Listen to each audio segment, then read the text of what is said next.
and the Heat to win. I know that there's a lot of people who would love another Celtics-Lakers final. Probably some of those people reside in the NBA office, But I'm rooting on both sides. I'm feeling pretty good about the Nuggets winning the series. That's been the Lakers' formula is winning that game one on the road. I don't know about the Heat either. I don't know about the matchup. But, hey, man, they've been way exceeding. I thought the Knicks were going to beat them. I did not. I thought when they got the Bucks, I was not worried about the Knicks, but I'm very worried about the Celtics. So we'll see what happens there.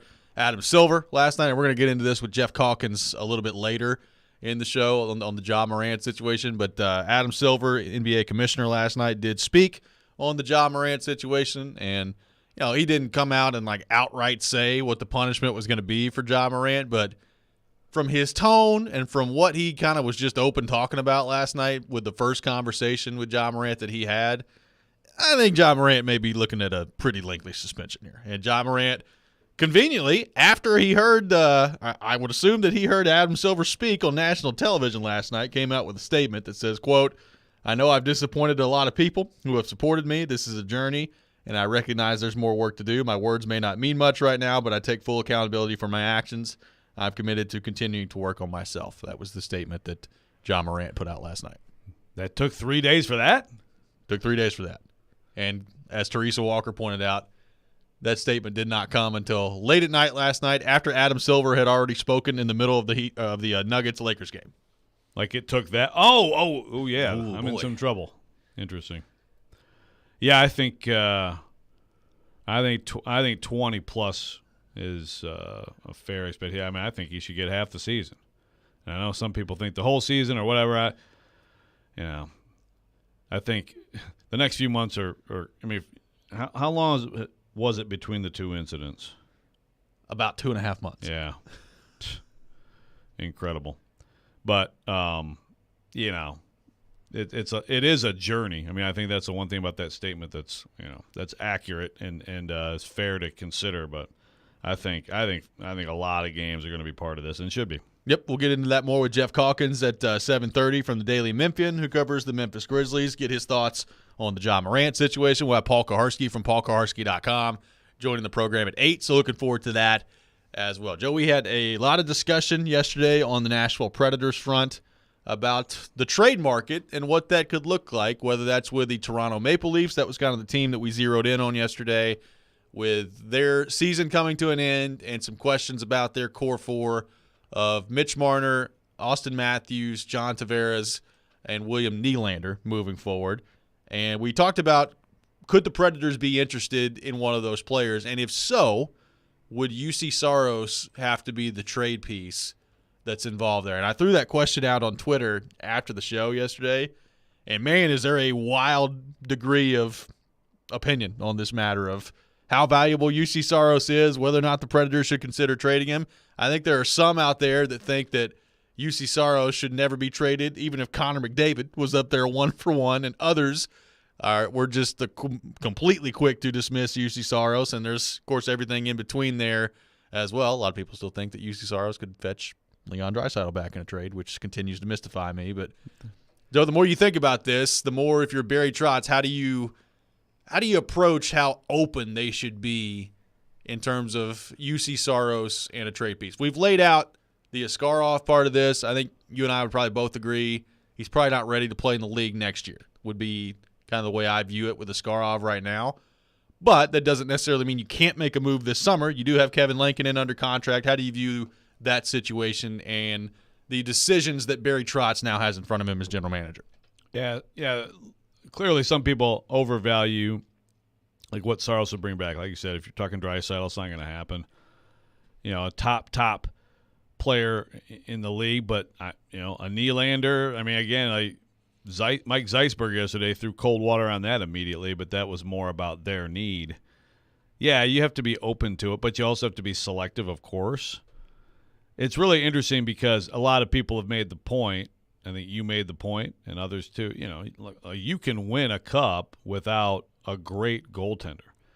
Now, you also have seen a lot of great goaltenders win cups, so it's almost like like this particular playoff, I mean, I know that these general managers are smarter than this, but it's like this particular playoff is not a great one to precede a summer where if you're trying to trade a goalie.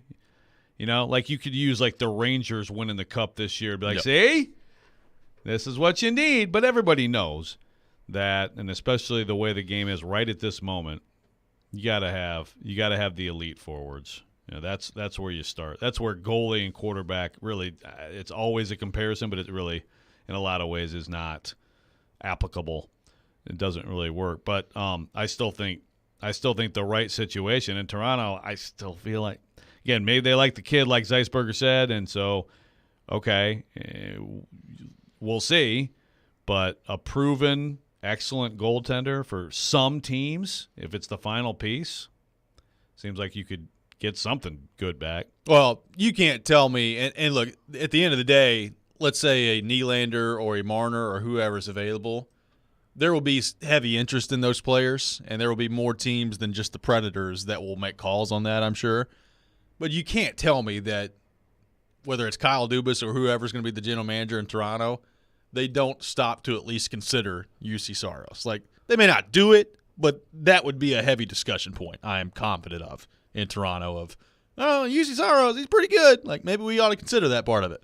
Right. Like, he laid out why the D-core is the biggest area, of need, but if you have a really good goaltender, sometimes it can make those guys look better too, Well, and what I've kind of gone back and forth with, and look, I need to make myself clear, I'm not necessarily even saying that the Predators should trade UC Saros, but I am presenting evidence to the other side of at some point there's a decision to be made, whether it's Saros or Askarov of who you're going with. Now, I heard from some people yesterday that said, why in the world would they go with Askarov when they know what Saros is? Like, Saros is a proven NHL commodity.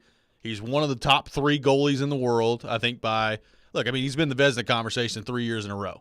Find me another goalie that's done that. Like, it's what he is. He's a top 3 goalie in the world. How much better do you think Yaroslav Askarov is going to be than what we already know UC Saros is? And that's a fair question. Like, that's a good point. My answer is, like, if you wanted to go cheaper moving forward at goalie with the Predators, that's what you would do. Like, UC Saros' contract is up in 2 years. Vasilevsky's making $9.5 million right now. Connor Hellebuck's about to get a new deal, and he could end up making around $9.5, somewhere in that neighborhood.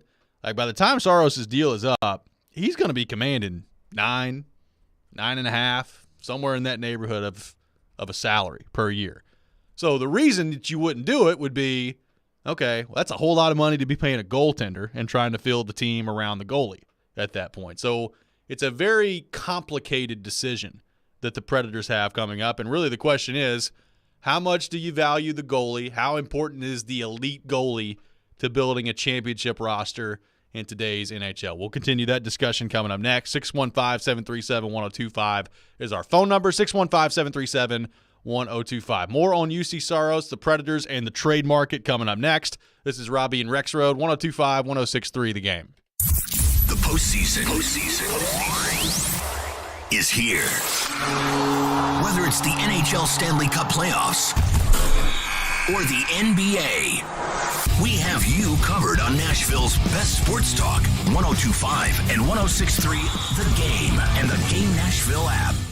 Being value conscious and getting the most for your money is so important these days, and that's why it's more important than ever to shop at Genesis Diamonds, the undisputed value leader. Part of the education at Genesis Diamonds is we explain to you how we travel the world and purchase our diamonds, how we buy in bulk, we pay cash for our diamonds so we can save every possible percent to save you money on your diamonds. Genesis Diamonds Vice President David Cooper. There are no middlemen, there are no other wholesalers or dealers, so we cut out all of those extra added markups and pass those savings on to you. When you combine that unmatched value with a totally no-pressure shopping experience, you know you're in the right place. Because we do not work on commission, our sole purpose is to make sure you get exactly what you want. There's nothing in it for us personally, whether you spend $1,000 or $100,000. That's why at Genesis, people often end up spending less than they had budgeted. Our goal is to purely present you with options so you can choose exactly what you want. The value you want, the experience you deserve. Genesis Diamonds, Green Hills and Cool Springs.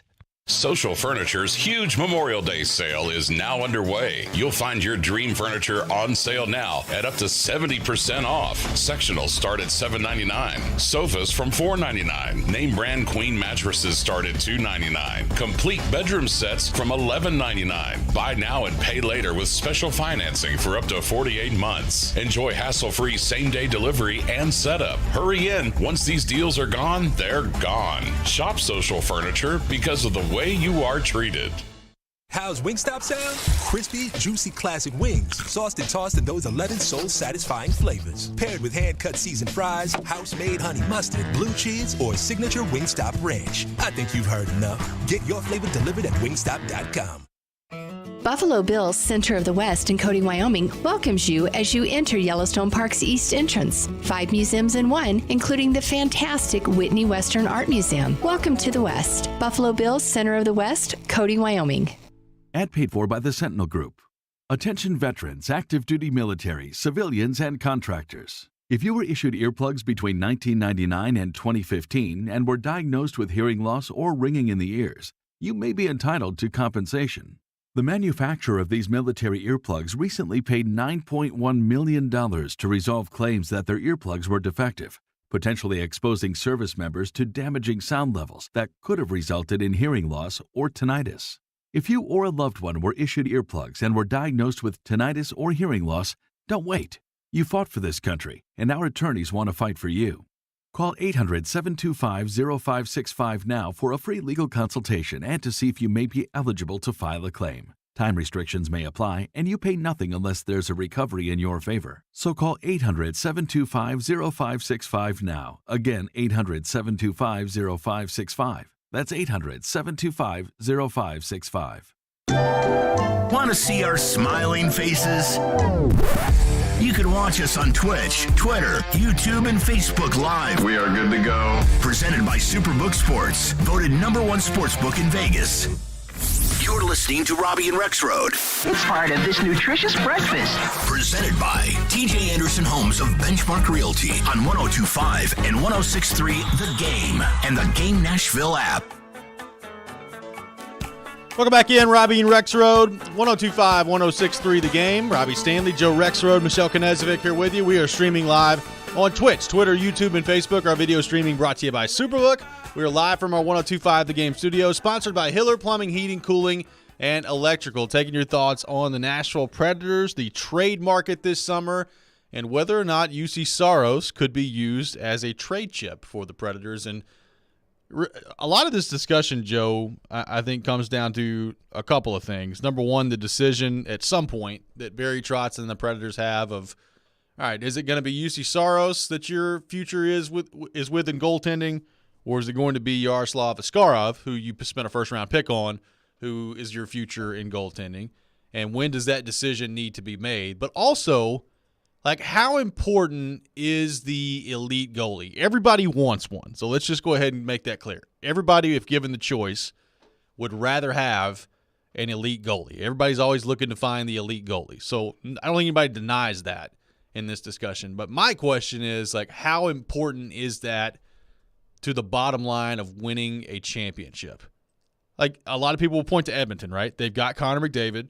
They've got Leon Draisaitl. McDavid is the best player in the world. I don't think that's arguable. Leon Draisaitl is probably anywhere from the second best player in the world to like the fifth best player in the world, somewhere in that neighborhood, depending on, you know, your definition of Nathan McKinnon and some other guys.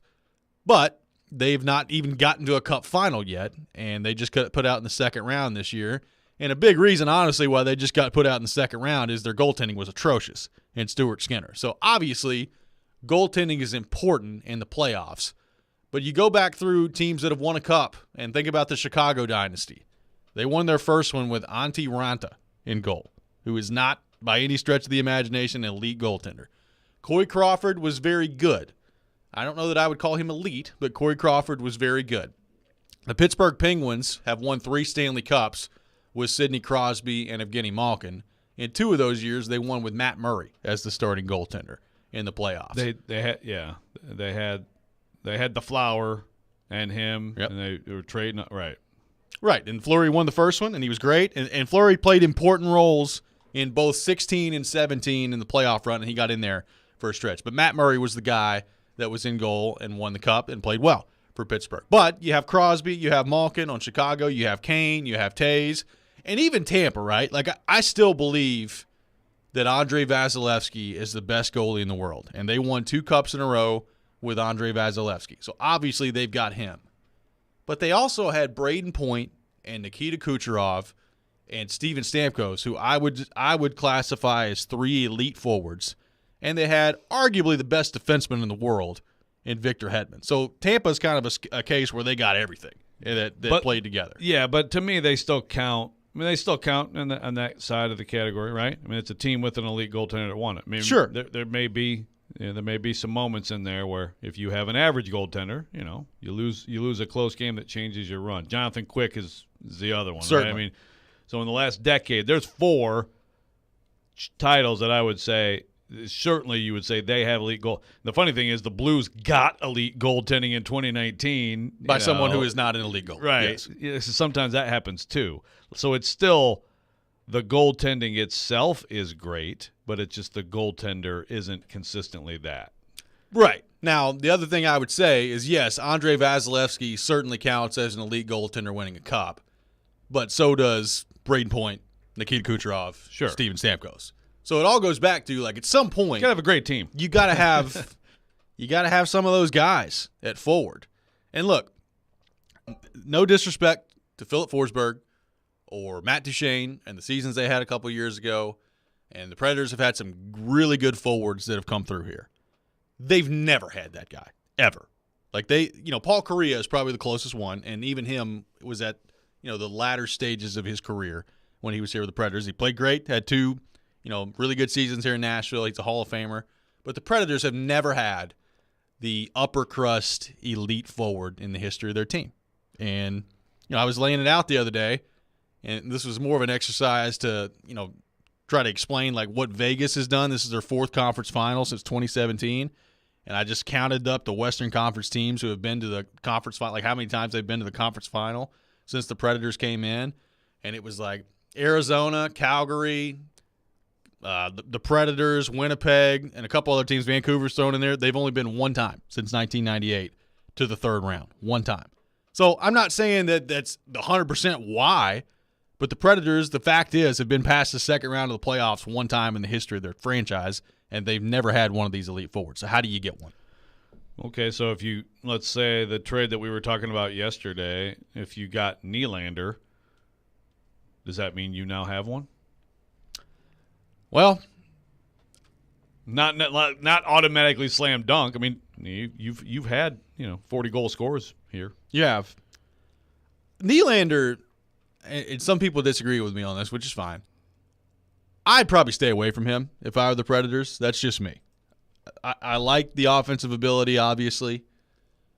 He seems like a prime candidate to me that when he's away from the Marners and the Matthews and the Tavareses of the world, that production's going to slip. Suffer. And, he'll still be a good player, but if you're getting him, you need him to be great. Like, if they got Marner's the type of guy that I feel like he's going to put up his numbers and it doesn't matter where he is. I mean, the kid's really, really good. So if I'm targeting one, first off, I would target Matthews. I have no belief whatsoever that Toronto is going to let Matthews walk out the door. I really don't feel that way about Marner either, but I think Marner would be more realistic than Matthews would be, just based on I think Matthews is the type of guy that he plays down the middle and he's an elite player and you build around that. So Marner would be my choice if I were the Predators targeting somebody. I would probably stay away from Nylander, but that's just me. Yeah, it makes sense. The Preds, by the way, their Stanley Cup final run, I mean, we would attribute that to we'd start with the goaltender, right? We'd start with Pekka Rinne. Now, incredible decor, the best decor in the league back then. And they had, one of those runs where, Zolnarchuk is scoring big goals. I mean, but Fiddler. Exactly. I mean, Cody McLeod. My goodness, thank you. Huge goal against the St. Louis Blues. Yeah, but that was a goalie run. It's funny you go through time. I think about my childhood team. They won cups without elite goaltending. Yep. But then they would not have won a couple later without having arguably or one of the top couple of goaltenders in the history of the game in net.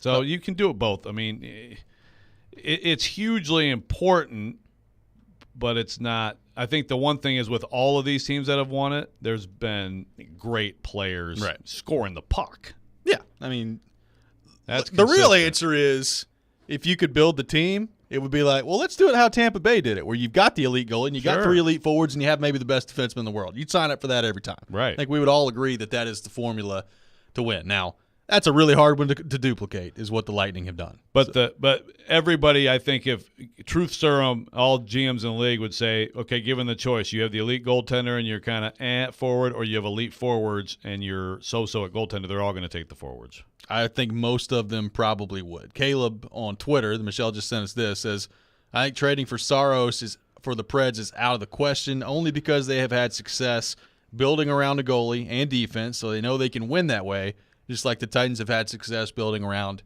Derrick Henry. And I hear that, and to your point, in 2017, Pecorine played great. They got to the Cup final, and that was great. And they built around defense, and to Caleb's point, the Predators have been a team for 25 years who have built their team around goaltending and defense. I'm not saying there's necessarily anything wrong with that. But again, they've been past the second round of the playoffs for one time in 25 years. Well, so are they really winning that way? But another thing is that whole comment assumes that but they're just trading away a goalie and not caring about goaltending. They have a goalie prospect coming. That's the other thing. I mean, to me, you're right that Saros going to get a bigger deal. But when he's up, he's going to be 30, right? I think he'll be 29. Will he be 29? Yeah. I think he's 28 now. Okay, so he'll be 20. But regardless, like he'll get a big number, but he probably won't get a long deal. I don't know. It'll be really interesting if he's still elite until then. Like the timing may not be exactly perfect for him here, in terms of. But regardless, you're talking about potentially a great goaltender who's younger and cheaper, and then you have a bigger window with him. I mean, that to me is why Saros makes more sense to trade.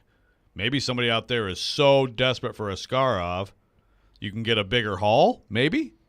See, I don't think there's any chance of that. I had somebody ask me about that yesterday. Like, don't you think Askarov might get a bigger haul than Saros? I don't. I mean, Saros, for the reasons that you would keep him, because he's the proven product, like Saros, especially now with what he's getting paid. That's the thing, though. Yeah, right. Like, the number is really good right now for what he gives you. He's a huge value. I think he would get a lot back. Now, I'm not saying you couldn't get a good amount back for Askarov, because I think you probably could.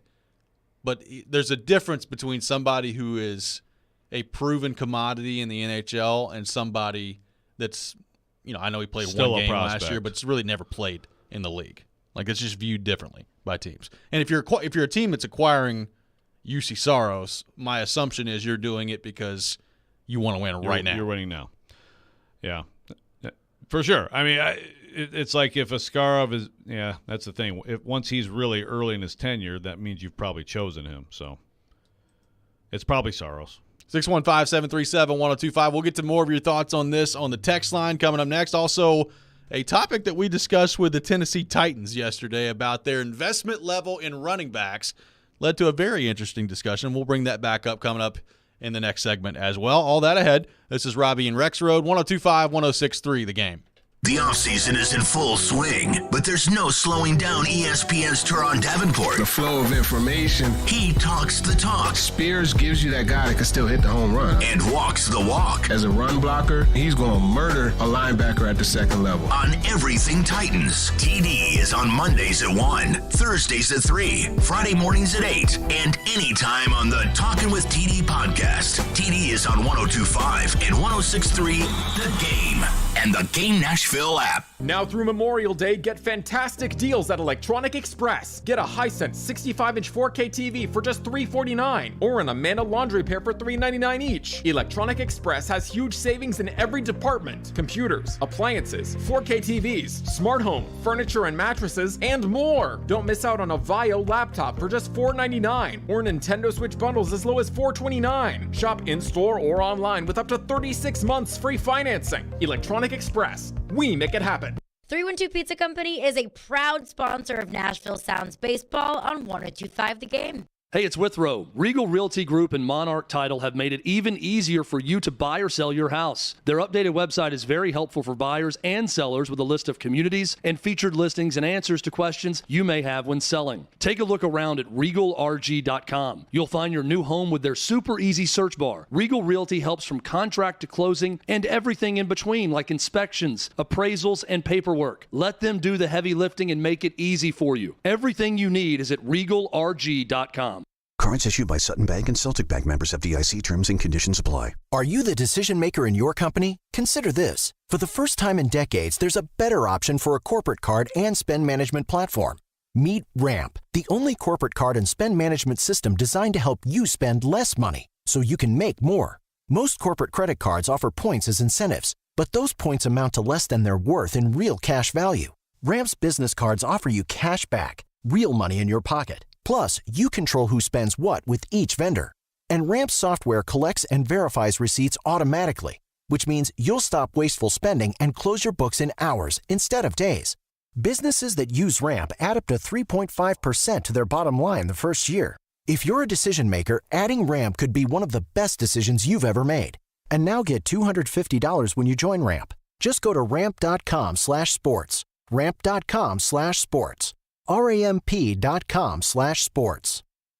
Hi, I'm Buddy Teaster, the CEO at Souls for Souls. We're a global not-for-profit based here in Nashville, and we provide shoes and clothing to people across the world. We're joining forces with 1025 The Game for the second annual Music City Celebrity Golf Tournament on June 7th at the Hermitage Golf Course. A portion of the proceeds from the tournament will provide new shoes to children experiencing homelessness right here in Nashville. Hope you'll join us for an afternoon of fellowship and fun, all in support of a great cause. Go to thegamenashville.com/golf for more information and to register.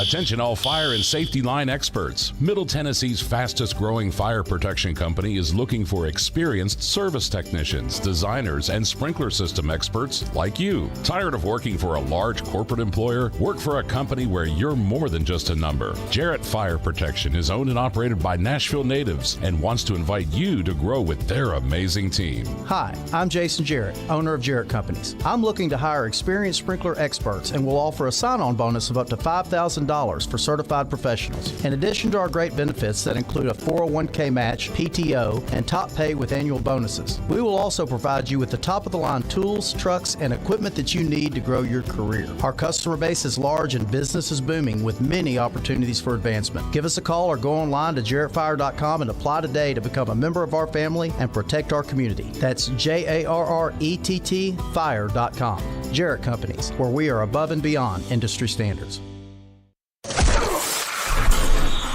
A show that lives and breathes sports. Focus in, focus in, focus in. From the SEC. Credit to the Alabamas, the Georgias, and the Ohio States of the world. To the Preds. They've been in a lot of really tight games, but they're not winning enough of them. To the Titans. He's talking about what this franchise has built over the years. Caroline, Willie, and D-Mace. What is this? Check it out. Weekdays from 11 to 2 on 102.5 and 106.3 The Game and the Game Nashville app.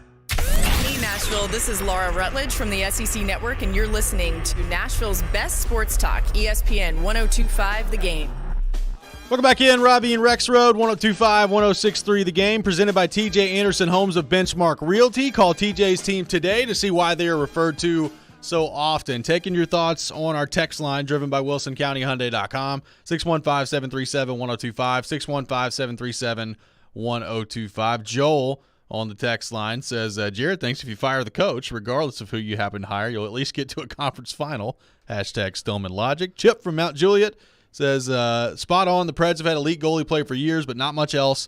Saros could be dangled for a superstar, have a Skarov in hand. It could be interesting. The elite goalie and defensive mindset hasn't gotten them a cup. And Al from Smyrna says, Preds have only been past the first round 5 times. This is from Al from Smyrna on the text line. Very different opinions on this matter. So I do feel like sometimes with things like this, it gets a little bit – does it get a little bit exaggerated? Did Jared actually say that? He did make the point of Vegas fired their coach last year. They're in the conference final. Dallas fired their coach last year. They're in the conference final. Florida fired their coach last year. They're in the conference final. There you go. So causation. He did say that. So that's all it takes. It is 3 or 4. Fire John Hines. Install, a bag of pucks. Prosper. Maybe the way to go. Trey on the text line says, do you see a situation developing in the future where Askarov and Saros become the new Pekka, Saros 1A, 1B tandem? The age gap is roughly the same, and it paid dividends to why Juice is as good as he is now. Yeah. I do not see that scenario. I think that would be a gigantic mistake. Yeah. I just think that you're wasting an asset there, Like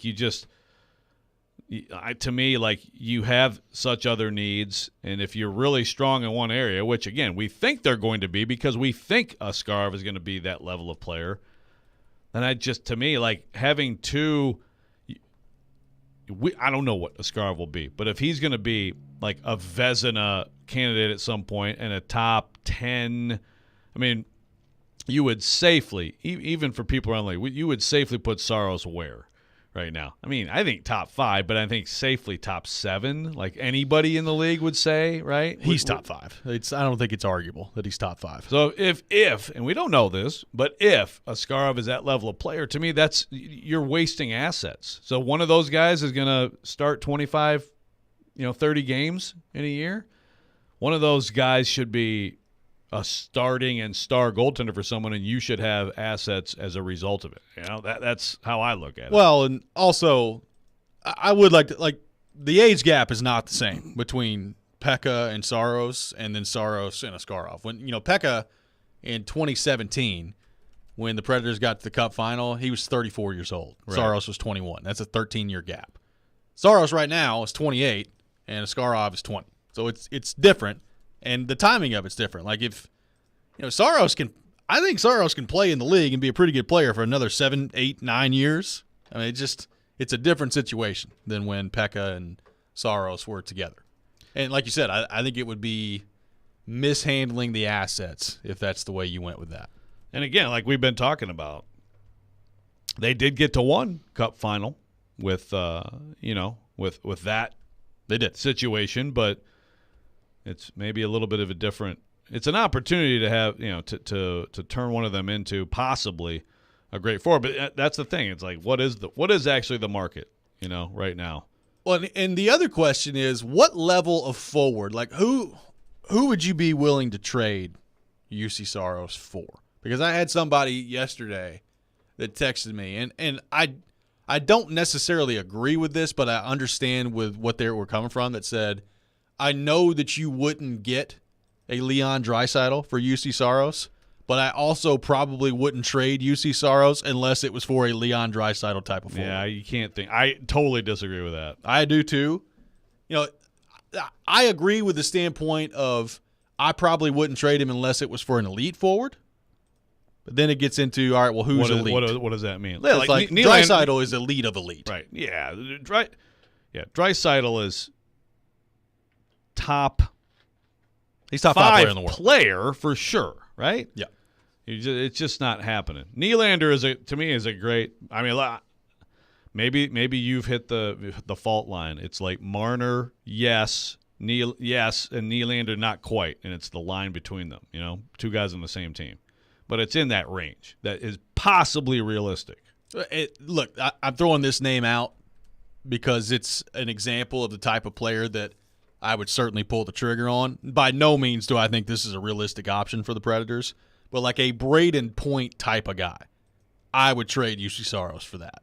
Some people would, some people wouldn't. Like Braden Point is not Leon Draisaitl, but Braden Point is an elite forward. See, the funny thing is when you bring up a Braden Point, and it's like, think about what Zeisberg was saying yesterday. He's like, boy, these guys every year looks good on the back of a hockey card. I tell you what.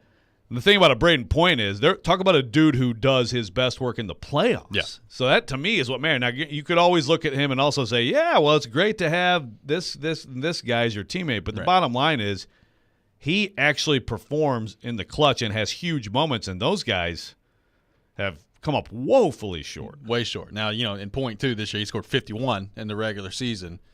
And like I said, so he's doing it in all. Like I said, that's not an option. Like the Lightning are not trading him. But I'm just saying, like, just because it's not Leon Draisaitl doesn't mean it's not an elite forward. Is the point I'm trying to drive home there. Right. So it's a really interesting decision that the Predators are at. Now, look, as we sit here today on May 17th, I would be pretty surprised if UC Saros is not back next year and is not the starting goaltender for the Predators, and they move into next year with that. You know, we can talk about trades, and look, Barry Trotz has talked about it. They have assets now that when trade proposals get brought up and players become available, I think it would be a mistake not to at least consider the Predators to be a part of that. Like, Barry Trotz has assets at his disposal now, or you could try to attack that if that's the way you wanted to go. It's up to him to determine who's the right player, is this the right time, all of those things. But I think the most likely scenario is UC Saros is back next year, and he's the starting goalie for the Predators, and they try to approach things that way. But I stand by what I said yesterday, Joe, and that is by about this time next year, I think you're going to have to make a decision on that if you're Trotz, because, you know, look, I'm not a goalie evaluator. They have a way better idea of how ready Askarov is than I do. But my guess is after next year, if he spends another year in Milwaukee, which I think will be the plan, he's probably going to be ready after that, just based on what I've seen from him. I think that Askarov could be ready after next season is done. So, to me, by the time next year rolls around and you have another year of UC Saros, you have another year of Askarov developing in Milwaukee, which is the most likely scenario to me, I think this decision is coming for the Predators next year. And then there's the other part of that, which is Saros will be entering the final year of his deal at that point. Right, which I suppose, I guess different teams could look at that differently. But, okay, let's say Askarov is just freakishly good next year. Yep. To the point where it's like, yeah, this guy, like, he should almost be in the league as a backup now. But I'm trying to think of a scenario where, like, their values get close to each other. I mean, he'd have to be really good in the minors. I mean, and I'm not saying he can't do that, but man, he checks all the boxes. He checks all the boxes. He's got the size, he's got the athleticism, he's got the pedigree, all those things. So I hear you. Like, I think there's good value there. To me, just trying to view it as an NHL general manager, I always think the value is there from what you know is the proven commodity rather than potential. Now, you know, ask me about Connor Bedard before he plays a game in the NHL, then maybe it's a little bit different. Yeah. Somebody yesterday was like, well, they should parlay UC Saros into Chicago's number one pick. Oh, like, yeah. I don't think the Blackhawks going to do that. Chicago will jump all over that. Chicago will also ask for, like, every bar on Broadway. Yes. And the Titans. Another question there is obviously with Saros right now, value high.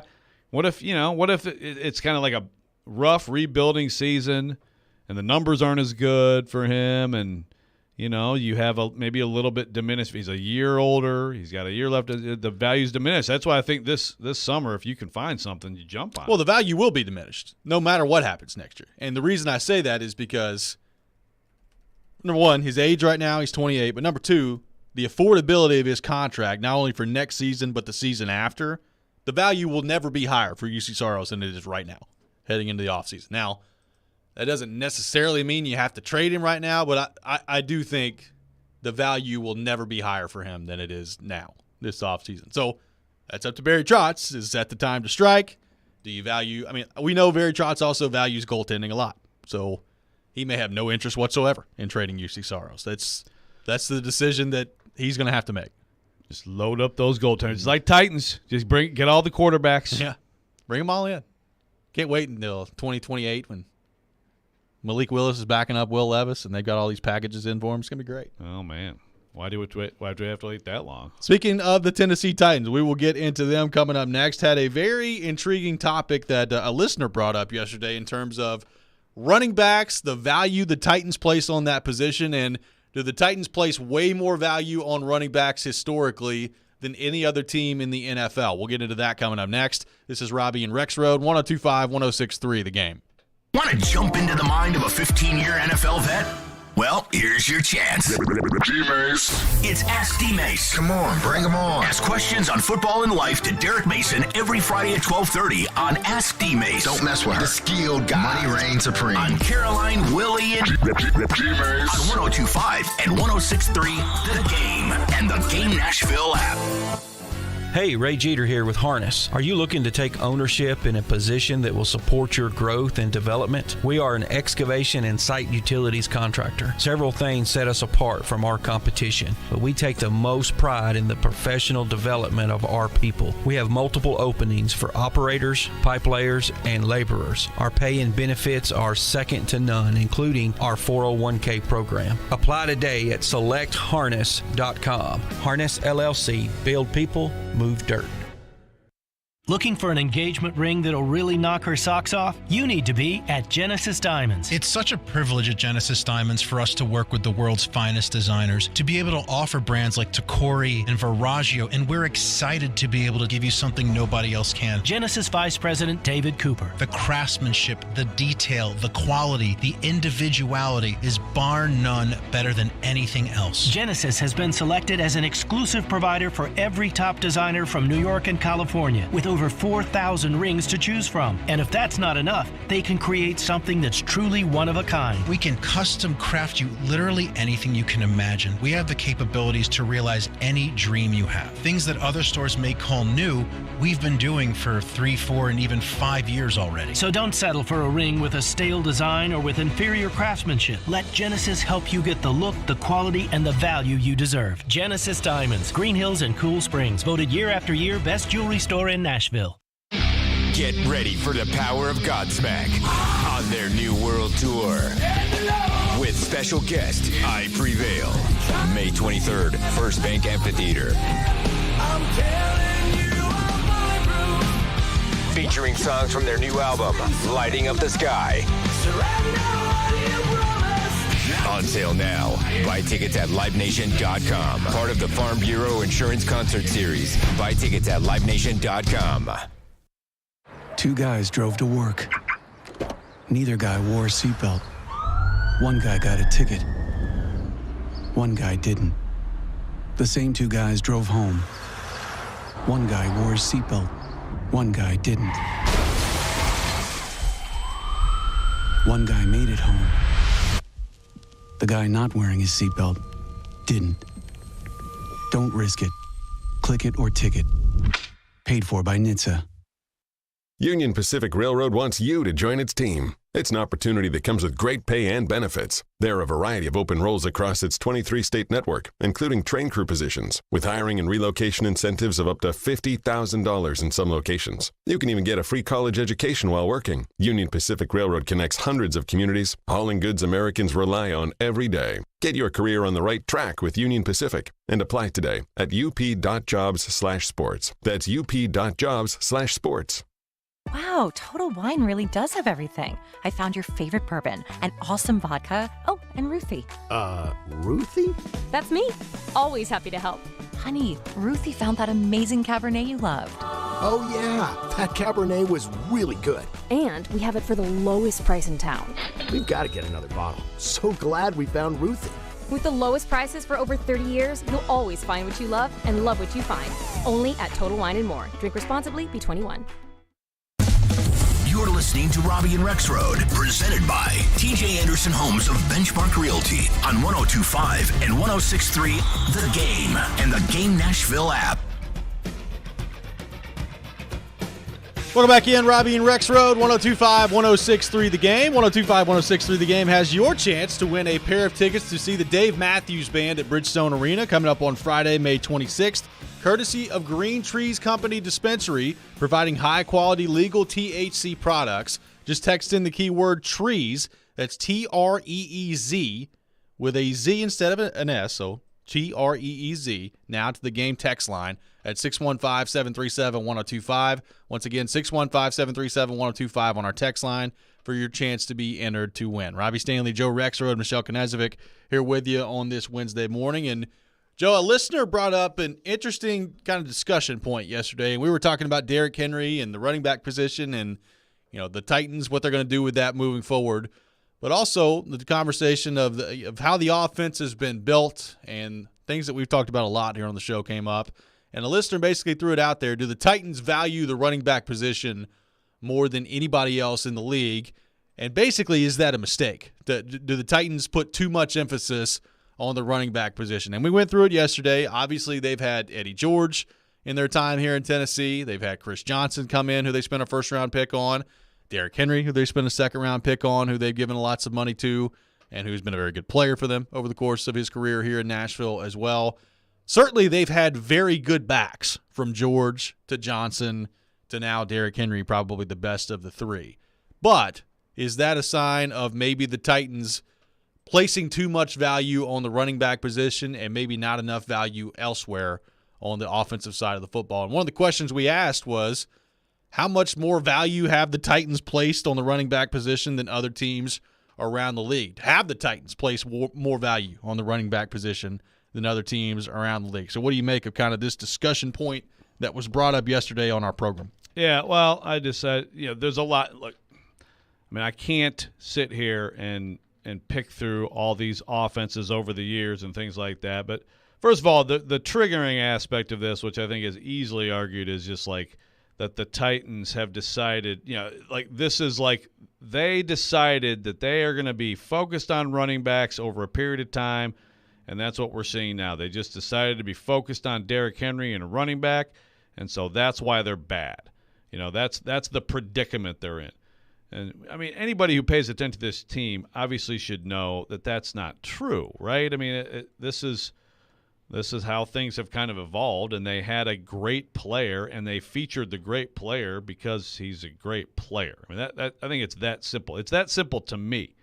I understand why that people have struggled to watch this offense, and like last year was hard. Even though Derrick Henry had 1,500 yards, 75% of his carries were hard to watch because it was just like slamming into a wall. I mean, good for him for getting 1,500 yards.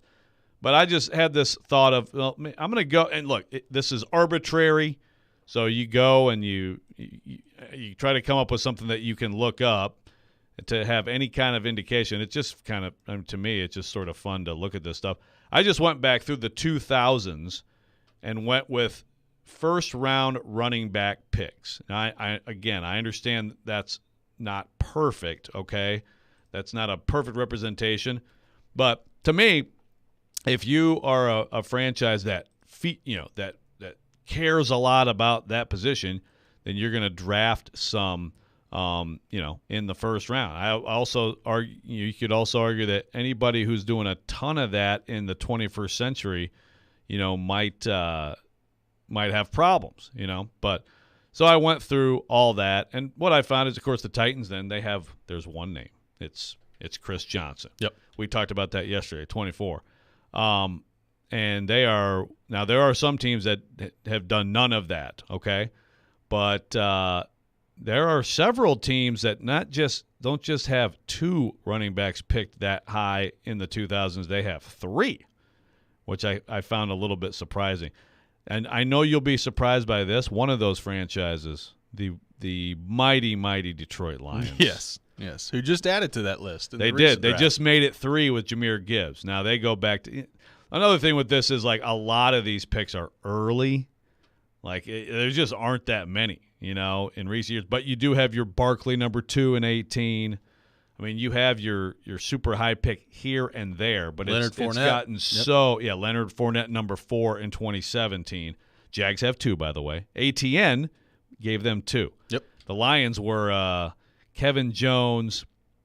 I forgot about that. Virginia Tech, baby. Could have been good. Javid Best also could have been good. The amazing thing when you go through these running back lists is how many, oh, man, he could have been good, and yet injuries – ended up being a big part. The Patriots have done more drafting of running backs in the first round. That to me would be the first thing. They don't do that stuff. Well, they drafted Lawrence Maroney, number 12, back in 2006, and then they drafted Sony Michel, number 31, in 2018. So even the Patriots have taken a crack at it twice. I'm trying to think.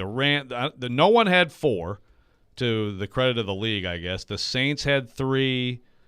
The Steelers had none until they took Najee Harris. Now that was 24, but that's a recent one at least. A recent attempt.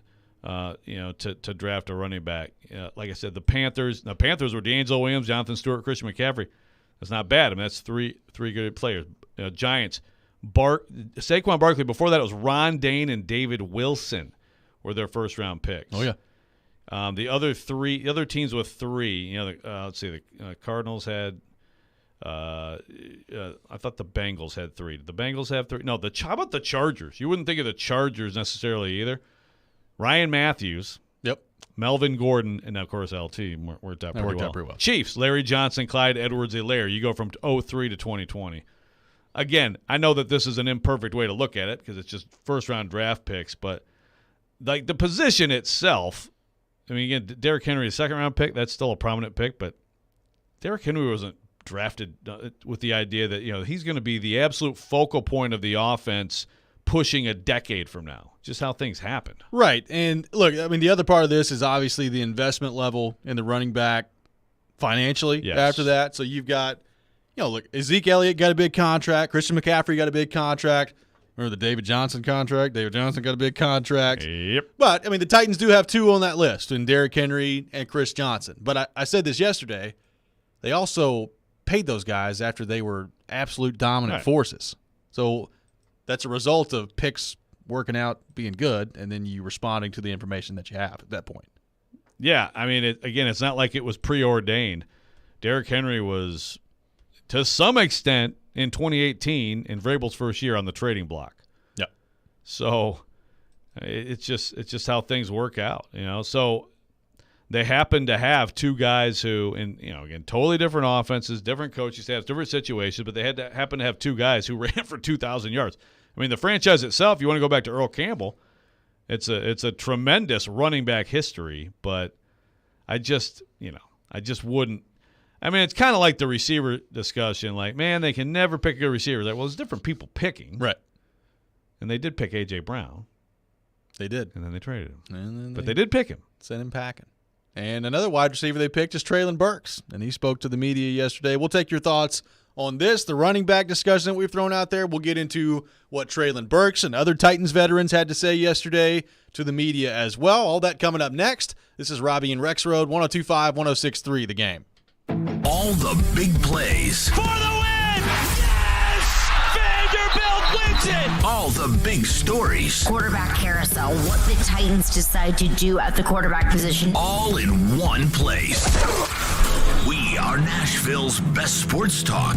102.5 and 106.3. 10% chance of making the playoffs. Checkered flag is in the team air. with incredible talent. Every team in the league. The Game and the Game Nashville app. ElectronicExpress.com. We make it happen. Hey, it's Jared from my friends at Hiller. Hiller's Heat Wave Heroes are keeping you from getting burned this summer. If you know your home needs an air conditioning replacement, do not wait until it breaks down. You do not want to be sweating in your home. This month, get a free UV light and free electronic air cleaner when you buy select new HVAC systems. Or get a whole home water filtration for just $59 a month. Or get a new whole home generator for just $139 a month. Call Hiller's Heat Wave Heroes to save the day. Visit happyhiller.com to book.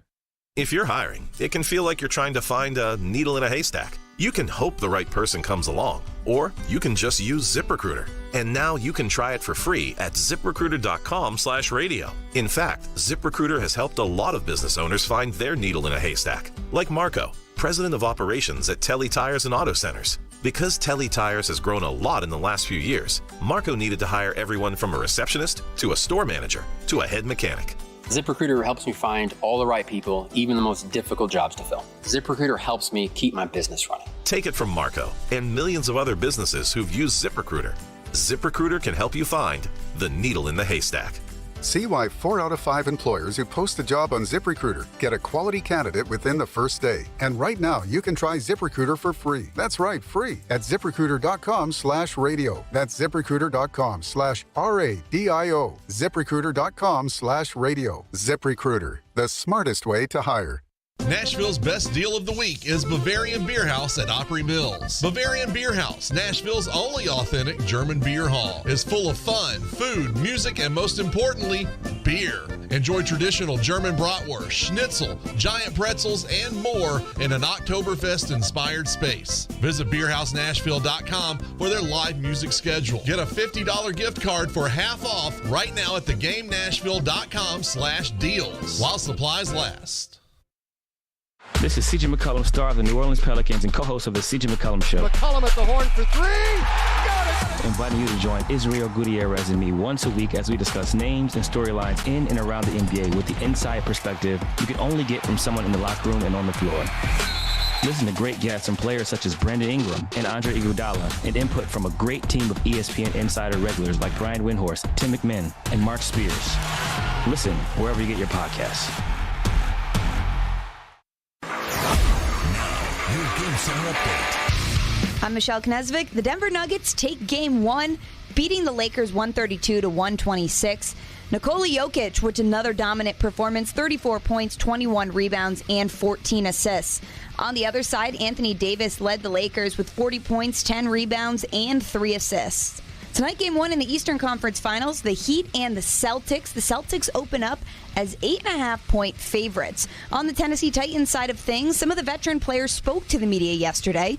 Treylon Burks spoke on this offseason compared to last. I would just speak for myself, honestly. It just gives you confidence because you've already been in it. I got thrown into the fire, and, I like being thrown into the fire, honestly, because it just makes you decide who you are, what kind of player you're going to be in. It just makes it easier on me now because I can just concentrate on the things that I know that can make me better and not worry about the stuff in the past. Game 1 tonight in the East with the Panthers and the Hurricanes. That game is slated for 7 p.m. This report is presented by the law offices of Amanda J. Gentry. I'm Michelle Knesvik for 102.5-106.3 The Game. For more, follow us on Twitter at 1025thegame or visit thegamenashville.com. Live from the Hiller Plumbing, Heating, Cooling, and Electrical Studios. WPRT-FM Pegram, WPUC HD2 Laverne. Nashville's exclusive home for the Nashville Predators. 102.5 and 106.3. A gunny performance. Do your job. And the Tigers regain the lead.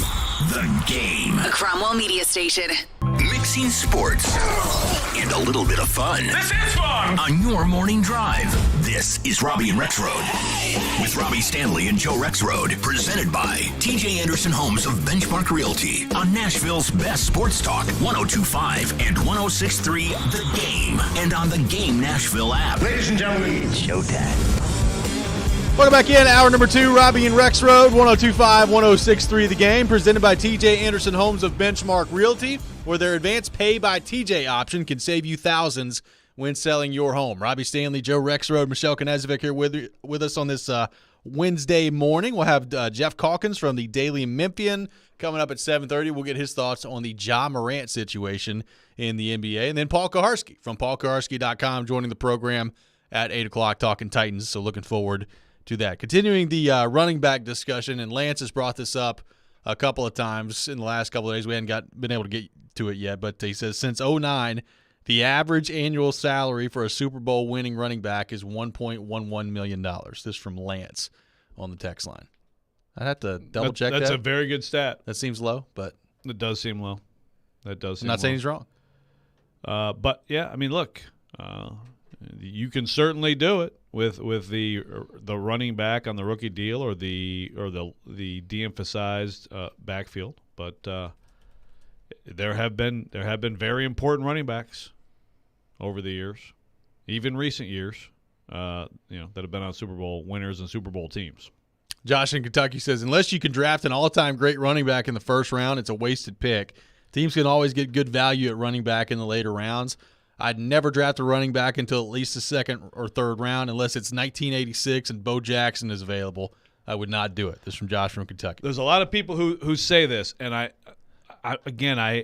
get it. Now, first of all, first round, there is a difference. Like, for example, in the Chiefs, I know it hasn't worked out because he's gotten hurt. I still like the Clyde Edwards-Helaire pick at 32 for them. Now that's technically first round. Look, man, I know he's been hurt too, but look at how much of a difference last year did it make for the New York Giants? And think about the opener here. We're like, Saquon Barkley had more impact than Derrick Henry. Get out of here, Max Kellerman. That's right. How much of a difference did Saquon Barkley make last year for the New York Giants? They have a okay quarterback. Yep. He went number 2. He went number 2 in 2018. It's a rarity.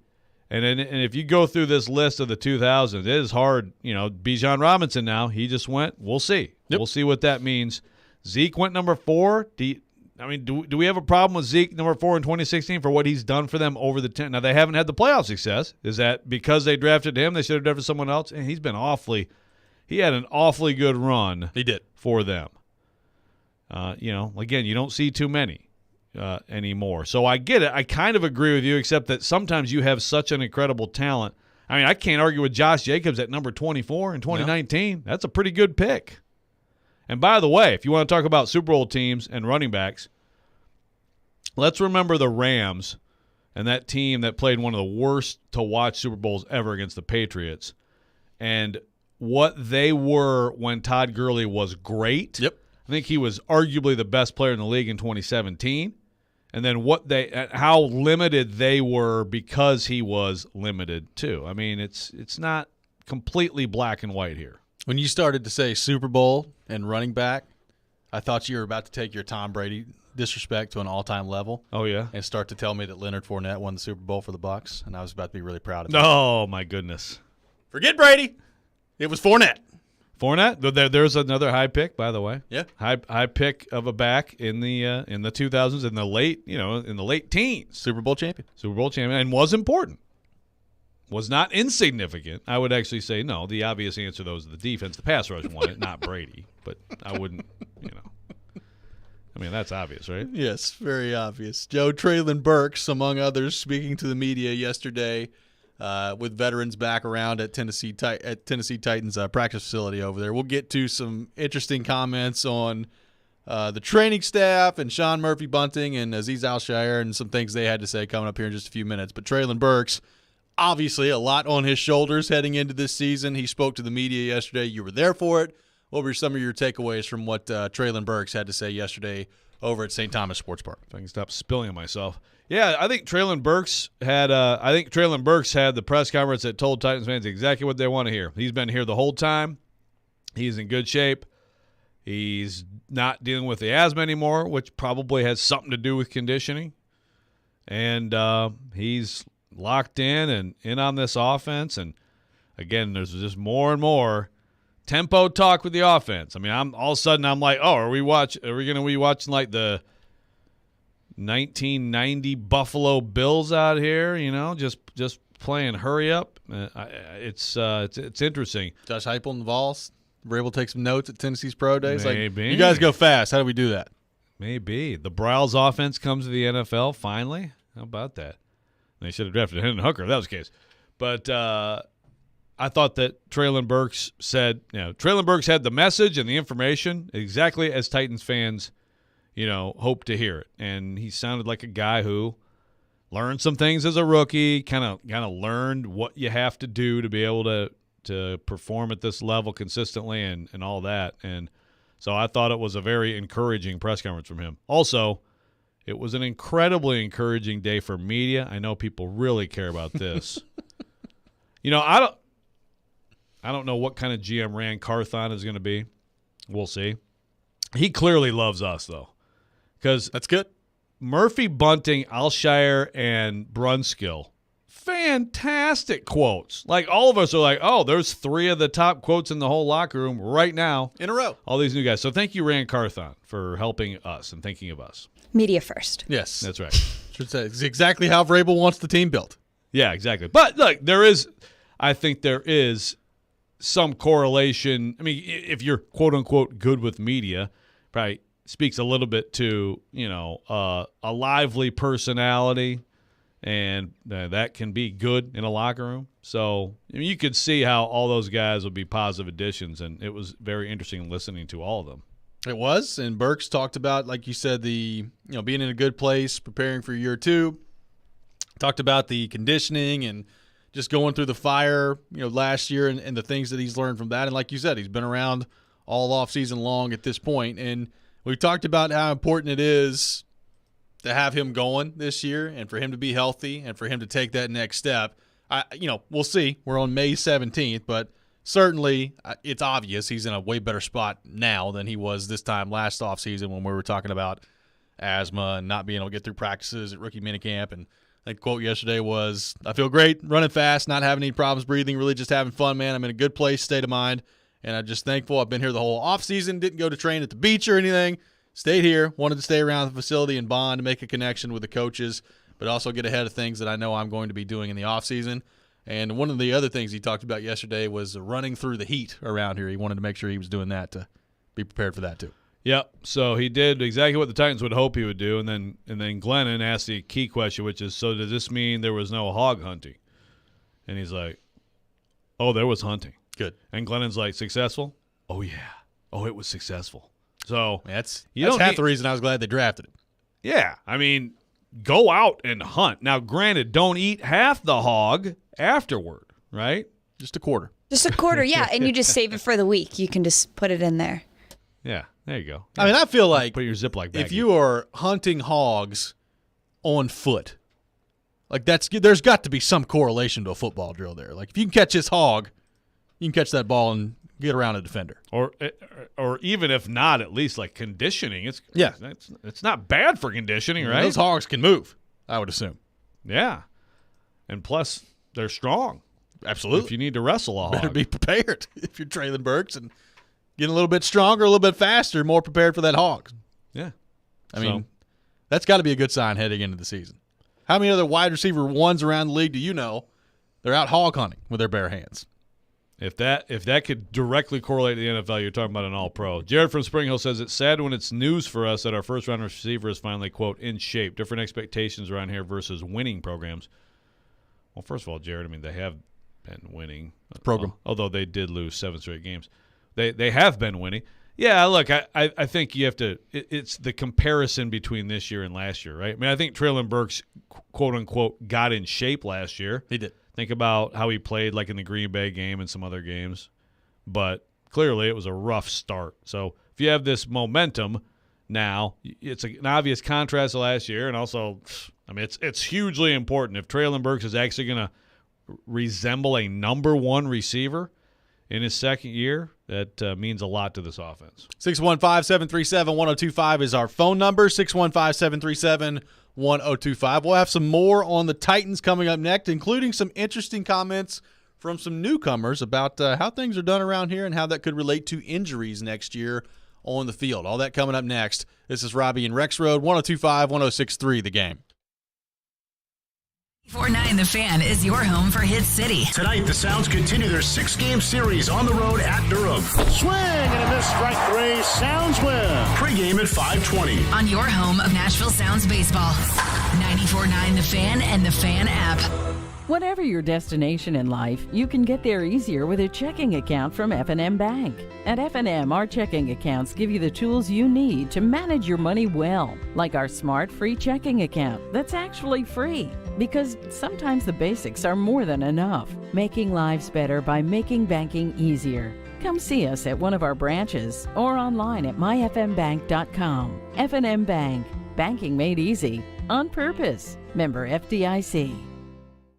How can a half-carat diamond magically grow into a 2-carat diamond? With Genesis Diamond's 110% diamond upgrade guarantee. Our trade-up policy is the best in the United States. That's Stasia at Genesis, explaining how if you buy a diamond today and want to trade it in for a bigger one next year, Genesis always gives you back your original purchase price plus an extra 10%. We will gladly give you every single penny you paid for the diamond plus an extra 10%, which is amazing. No one does that. As a real-life example, take Stasia's customer Paul. When he first started, he got a half carat, and then as he became more successful, we rewarded him. He came in and he got a 3/4 carat, and then he's traded for a carat. I'm sure I'll see him this year for a carat and a half. As they grow and change and become more successful, their engagement ring can grow with them also. And there's no catch, no minimum trade-up requirement, and it works on diamond studs and diamond pendants as well. You get every single investment dollar you put into the diamond, you will get an extra 10% towards the new diamond. Genesis Diamonds and luxury pre-owned Rolexes. You can trade as many times as you wish. Continuously voted best jewelry store and best place to buy an engagement ring. Green Hills and Cool Springs.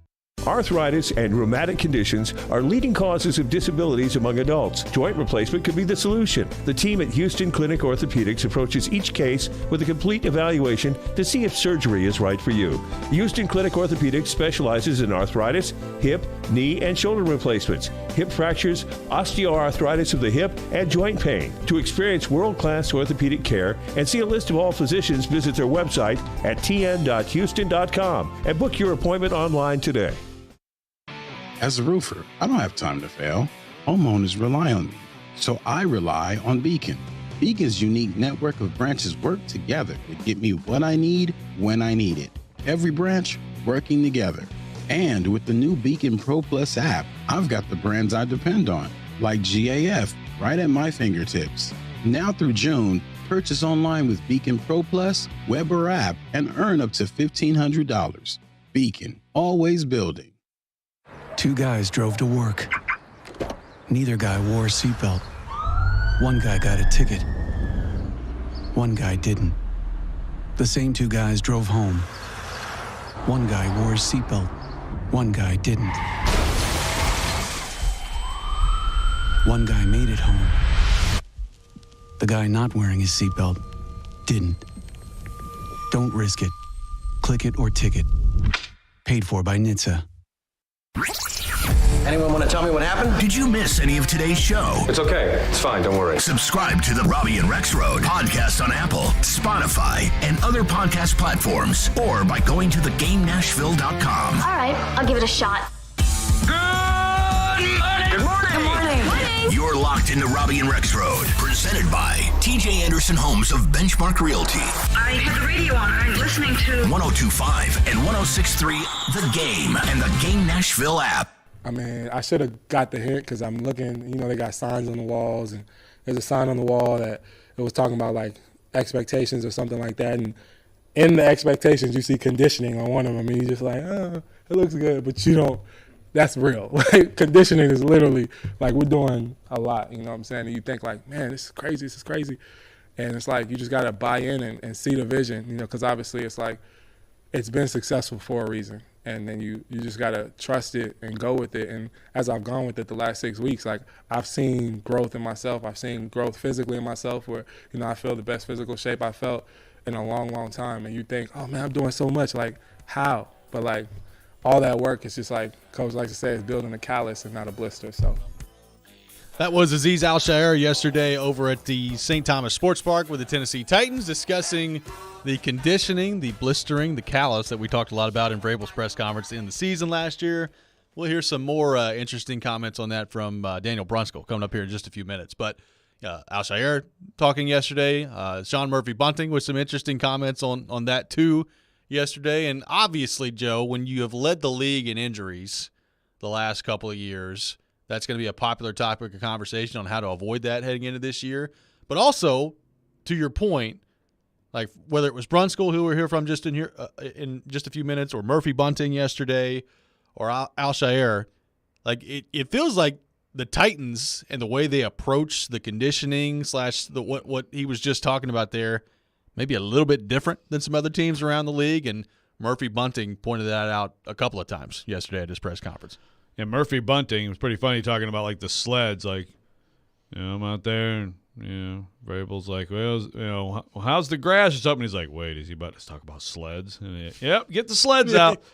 I mean, the dominant theme yesterday was that the conditioning they're doing, these guys are not used to doing this at all. Like, Al-Shaair kind of compared it to, like, college off seasons, where you're waking up at 5 a.m. and, of course, that happens for college teams. Like he said, like in the NFL, it's a little bit more take care of your stuff, be a pro. We're going to do some conditioning, but it sounds like this is way more intense than they're used to. My question, and we didn't get Vrabel yesterday, but the obvious question is, how different is this from, like, last offseason for the Titans? Right. If it is significantly different, and I have to think it's at least somewhat different, because I just haven't heard that necessarily from – in past years from guys about how this is, the conditioning here. So, like he just said there, what was the term he used? The callus. Mm-hmm. It sounds to me like this is the Titans. This is one of the Titans' responses to the injuries is, okay, ramp this up at this time of year. This is where, I don't know when Vrabel talks again, but I mean that's an obvious next question for him is, okay, and Vrabel's not going to give us a breakdown. Okay, here's last year's workout schedule, and here's this year's. You guys take your pictures with your cell phones, okay? He'll be handing out pamphlets, he wasn't a great brochures. Mood. Yeah. He wasn't a great mood the other day, so maybe he will. Maybe, but that's the thing. See, if he's in a great mood last time, next time he's probably going to be in a crappy mood. So I'm not optimistic, but it's an obvious question, and it seems as though there is some something to that, something to the idea that the callus building and just the being really hardcore this time of year is part of the plan. I think Vrabel in training camps is very modern in his approach. We've talked so many times, oh, yeah, this guy has this day off, giving people different days off. They don't. This is not, Bear Bryant at Texas A&M, with the Junction Boys here when Vrabel gets to training camp. But maybe he has looked at it like the spring needs be a little bit more strenuous. Try that. And maybe camp will be different this year too. I don't know. Well, and Daniel Brunskill, new Titans offensive guard, talked about the bruises and the calluses and that part of it as well yesterday at St. Thomas Sports Park. Here's what Titans offensive guard Daniel Brunskill had to say. I mean, every team has a different philosophy.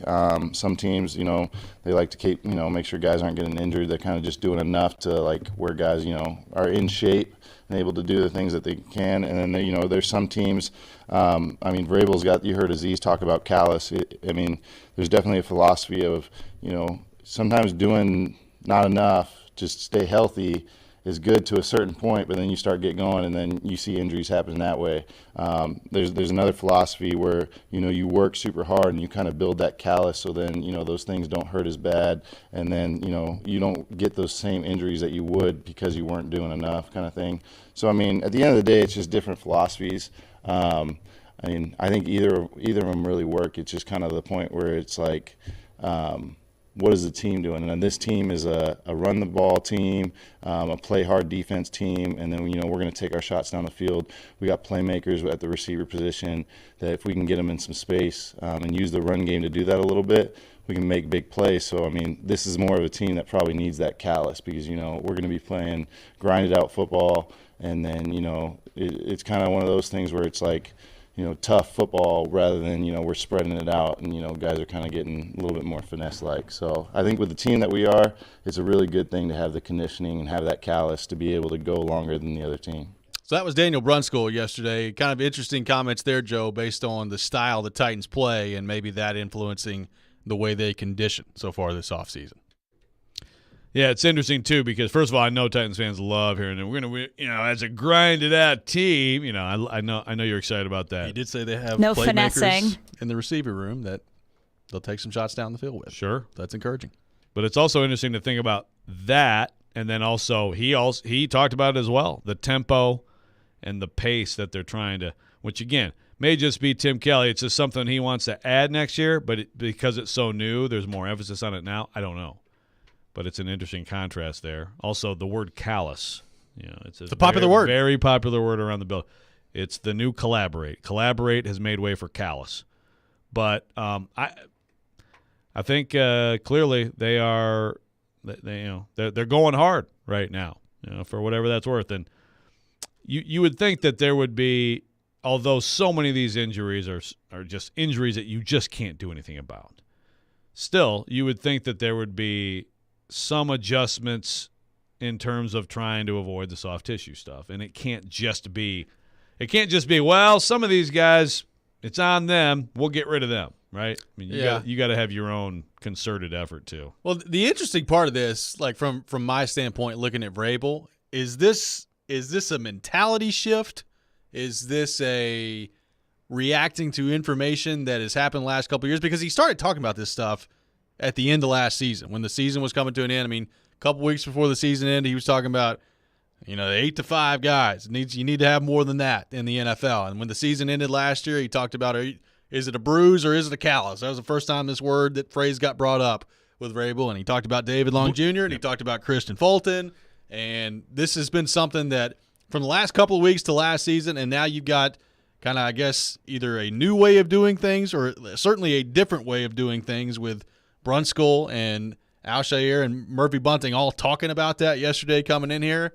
Is this a mentality shift from Vrabel? Is this him reacting to the injuries the last couple of years? Or has this been something they've always done here with the Titans? That's what I would love to know. Yeah. I'd be interested to hear what PK says about that later too. But it was such the dominant theme yesterday without necessarily coming up, that and again, you're talking about guys coming from a different different organizations. So it could be similar. It just seems to me I'd be surprised if it was exactly the same. And again, it makes sense for all the frustrations of fans last year. Those comments from Vrabel to me tell you this. It's like the old cliche of, well, you're disappointing us. Well, we're even more disappointed in ourselves. Yeah. We hate losing more than anybody. I mean, how frustrated must Vrabel have been after the last 2 years of watching his players be unavailable week after week after week? Yeah, absolutely. Maddie on the text line says $5 if you drop collaborative callousing in the next interview with Vrabel. Wow. Alliteration. Collaborative I suppose that's what they're kind of doing, right? They're working together to build calluses. They are collaborative. Callousing. No blisters. Collaboratively callousing? Yeah, Yes. no blisters. Blisters become calluses. Yes, they do. It's kind of gross that we're talking about this so much. I mean, like he brought it up, not us. It's like when you're, I think back to when I was a quote unquote athlete and how my feet used to look sometimes getting home from practice. Well, here comes Sean on the text line. He's like, David Long Jr., blister, get out of here. I hope you didn't hear that, Sean. I hope you did. 615-737-1025 is our phone number. 615-737-1025. Coming up next, we'll be joined by Jeff Calkins from the Daily Memphian. He covers the Memphis Grizzlies. We'll get his thoughts on the Ja Morant situations. Interesting comments last night, both from Ja Morant and NBA Commissioner Adam Silver. We'll get into all that coming up next. This is Robby and Rexrode, 102.5, 106.3 The Game. 102.5 and 106.3 The Game has an all-star lineup Monday through Friday. Batting first at 6 a.m., it's Robby and Rexrode. Yeah, you take that. Take 80% of that. Followed by Chase and Michelle at 9. Couldn't hit the broadside of a barn. I need my caffeine so much. Then it's Caroline, Willie, and D-Mace at 11. Yep, green light, let's go. You've got a lot of options. He say, she say. And bringing it home at 2, Jared Stillman for Stillman and Company. That guy will be a good coach. We are Nashville's best sports talk, 102.5 and 106.3 The Game. Now that you've taken on that big job, you shouldn't have to settle for the big box. You've earned a trip to Northern Tool, and we're ready for the details. We know all about the little things that make the biggest difference. Maybe that's why they call us a problem solver's paradise. From pressure washers to power tools, pallet jacks to push carts, Northern Tool and Equipment carries the brands you depend on, like North Star, DeWalt, Milwaukee, and Strongway. We're made for this. Come see us in store or shop online at northerntool.com. Golfers, swing into Edwin Watts Golf Shops. We've been serving golfers since 1968. Let us help you find the hottest gear from bags, balls, shoes, and apparel. All in stock at the best prices. Come in and test drive the latest arrivals from Titleist, TaylorMade, Callaway, Ping, and more. While you're there, get custom fit by one of our golf experts. Edwin Watts Golf Shops, home of the 90-day satisfaction guarantee. Shop us in store or online at EdwinWattsGolfShops.com.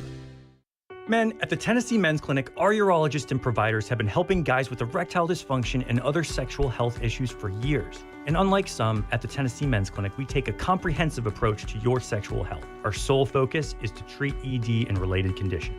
ED can be affected by a bunch of things, from hormones, prostate issues, medical conditions, and even simply aging.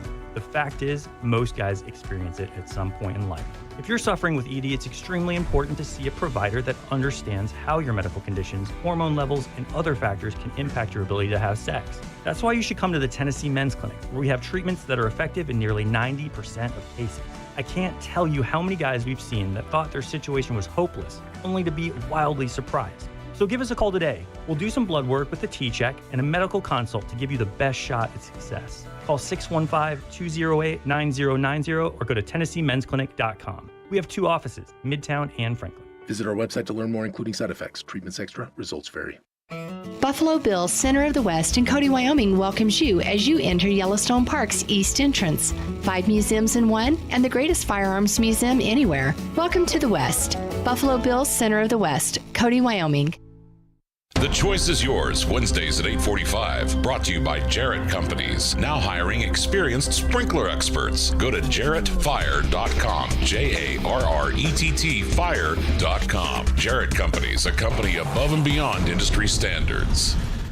Whether you own a local business or a global one, you know that these days, generating growth is a challenge. By teaming with Bank of America, you'll not just stay ahead of the curve, you'll move it. With access to experts, award-winning insights, and business solutions so powerful, you'll make every move matter, locally and globally. Visit bankofamerica.com/banking for business to learn more. What would you like the power to do? Copyright 2023 Bank of America, N.A. The sports talk doesn't end on Friday. Join Michelle Knezovic and Junie Riddle for Michelle and Junie. As long as he wants to coach there, he will be able to coach there. I think that really did save the hope of this team. Michelle and Junie, presented by Superbook Sports, every Saturday morning at 9 on 102.5 and 106.3 The Game and the Game Nashville app. Hey Nashville, Trey Wingo here. You're listening to Nashville's best sports talk, ESPN 102.5 The Game. I at least was left with the sense that he was taking this incredibly seriously. So honestly, I was shocked when I saw this weekend that video. Now, we're in the process of investigating it, and we'll figure out exactly what happened to the best we can then. It's the video's a bit grainy and all that, but I'm assuming the worst, but we'll figure out, exactly what happened there. That was NBA Commissioner Adam Silver last night on the ongoing Ja Morant saga that we've discussed here on the show. Welcome back in, Robby and Rexrode, 102.5, 106.3 The Game. Robby Stanley, Joe Rexrode, Michelle Knezovic here with you on this Wednesday morning. And to help us discuss that further, we go to our 102.5 The Game phone line, driven by WilsonCountyHyundai.com, and welcome in our friend Jeff Calkins from the Daily Memphian. Jeff, good morning. How you doing? I'm good. Good to be with you. Good to have you with us, Jeff. Appreciate you taking time to join us this morning. So, Jeff, obviously a lot here. We've gone through the backstory on the show of Ja Morant and his history with firearms and the original suspension. But let's just start here. What's the reaction in Memphis been like to yet another situation now with Ja Morant just a couple of months after the first suspension that took place? Well, I mean, it was interesting to hear Adam Silver say what he said. And I think ominous for Ja Morant's immediate future in the NBA. But, I mean, he spoke for everyone when he said he was shocked. It is impossible to get your mind around the fact that after you have cost yourself an 8-game suspension and really probably $40 million in contract, because he's not going to now get the Supermax contract because he wasn't on an All-NBA team, all because you went on Instagram Live with a gun. It's almost inconceivable to think that a couple months later you would follow that up by going on Instagram with a gun. Like, it is so beyond the realm of what is even thinkable. That, I mean, mostly it's recognizing the idiocy, the recklessness, all of that of the moment, and then once you get beyond that, then you start to think two things. One, what in the world is going on? And two, what in the world is the NBA, or can the NBA, or will the NBA do about this? Jeff, long term for Ja, first of all, has this changed your outlook at all? What is your level of concern just about him and how he's going to proceed from here? I think the level of concern has to be substantial because, coming into this year, he was the joyous face of the future in the league. And really, I mean, over here in Memphis, we hate to invoke the name Elvis because it's wildly overdone, but was truly the biggest celebrity to set foot in this city or call the city home since Elvis. Like, he is massive. Like, the last group of Grizzlies was this, that won with Zach and Mark and Mike and Tony. Like, that was a hardworking, overachieving bunch.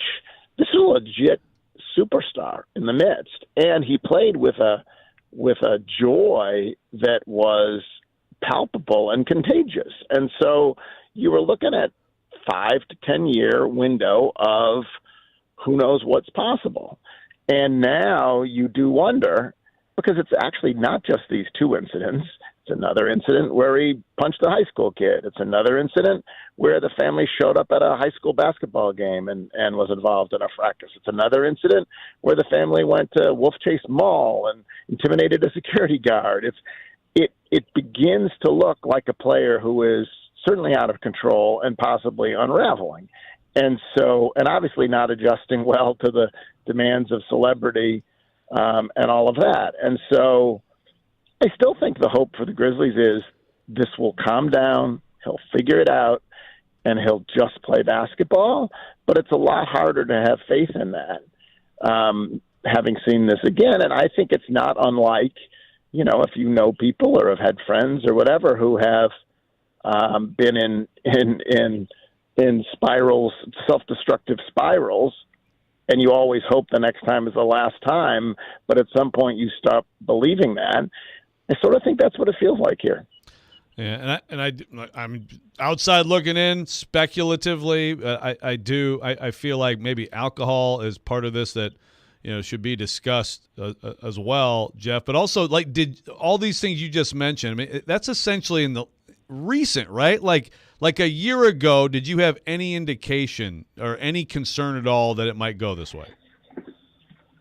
It's interesting. A year ago, we had heard that Josh out on the road was a little out of control. We had certainly heard those things. And it's funny how you look back at the All-Star game a year ago. There was video of him flying on a private jet, drinking and celebrating with his dad. And at the time, it was, look at that. Look at what a joyful, embracing life kid he is, or young man, whatever. And now you look back at all that, and it takes on a very different tone. So there was some thought that maybe Ja was getting ahead of himself and a little out of control. But the truth of the matter is, a lot of NBA players party. James Harden, obviously known for his fondness for strip clubs and whatnot. So I don't think it felt cataclysmic. But then these things started stacking up one after another. And it does. It looks like a player who was 4 years ago essentially an unknown, 5 years ago certainly at Murray State, essentially an unknown, who has had $200 million dropped in his lap and incredible fame dropped in his lap, and still thinks that he should be the 23-year-old who can hang out in an SUV with his buddy Devontae Pack and a gun and weed, whatever it is. It's sort of like, it feels like he is aggressively rejecting the responsibility that comes with his fame and fortune. Jeff Calkins with us here on Robby and Rexrode. So, Jeff, from the Grizzlies' point of view, I think you've laid it out really well. We all know the player that Ja Morant is and the superstar that he is. And if you're the Grizzlies, I mean, you're hoping that he's around and that he's competitive and you're competing for championships for a long time. But obviously, this has been a very concerning pattern of behavior over the course of the last year or so. So, how do you think the way that this has all gone down has influenced how the Grizzlies view him long term? I think they're exasperated and exhausted and frustrated. I think what happened was, and when you have that level of star in this smaller market, in this league where the players call the shots, I think there was a real reluctance to rein in Ja originally. And I think the thought was that Denver incident, the suspension and everything else, after that, the Grizzlies talked about, now going forward, there's going to be an accountability. And the thought was maybe now this will give us the leverage to say, hey, Ja, the way you did it wasn't working. Let's do this together a different way.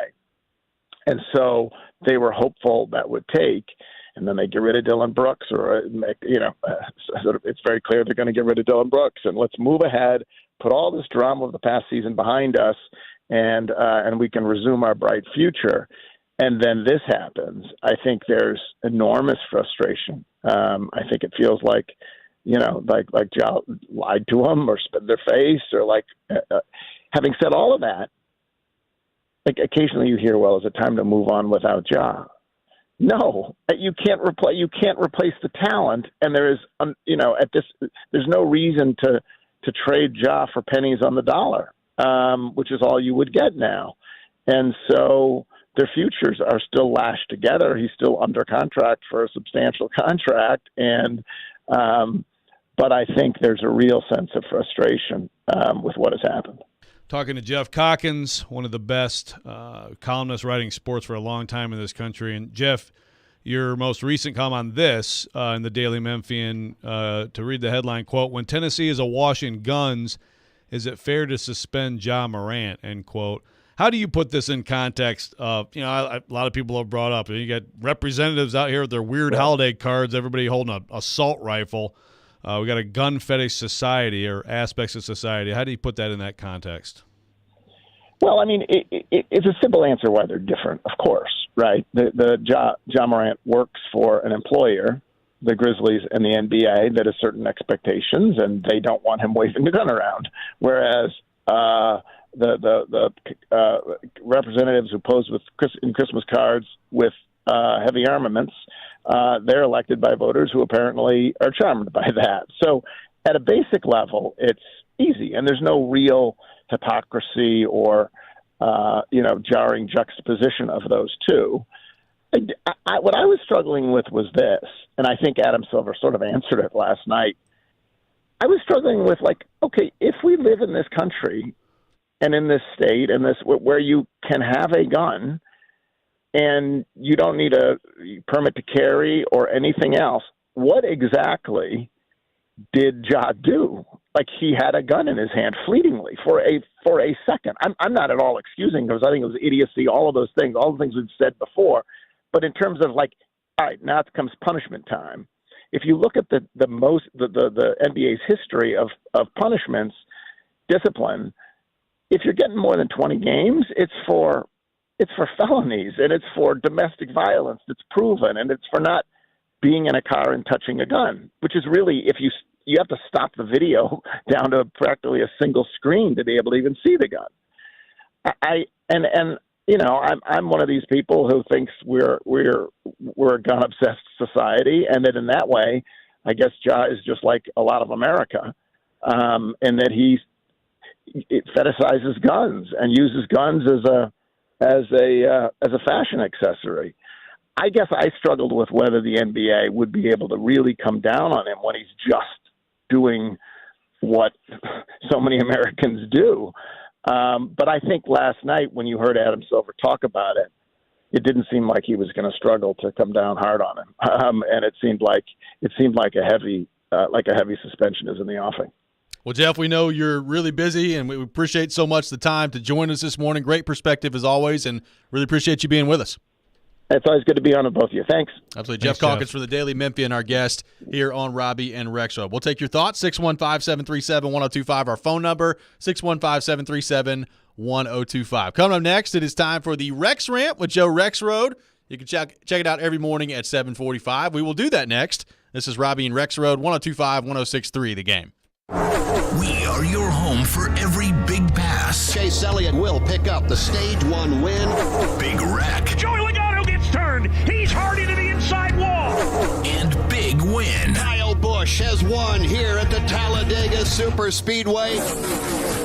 Catch every lap of NASCAR on 102.5 and 106.3 The Game and the Game Nashville app.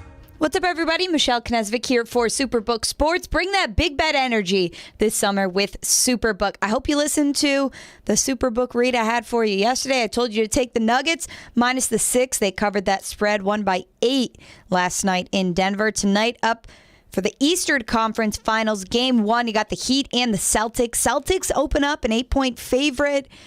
I think I'm going to take the Heat plus the 8.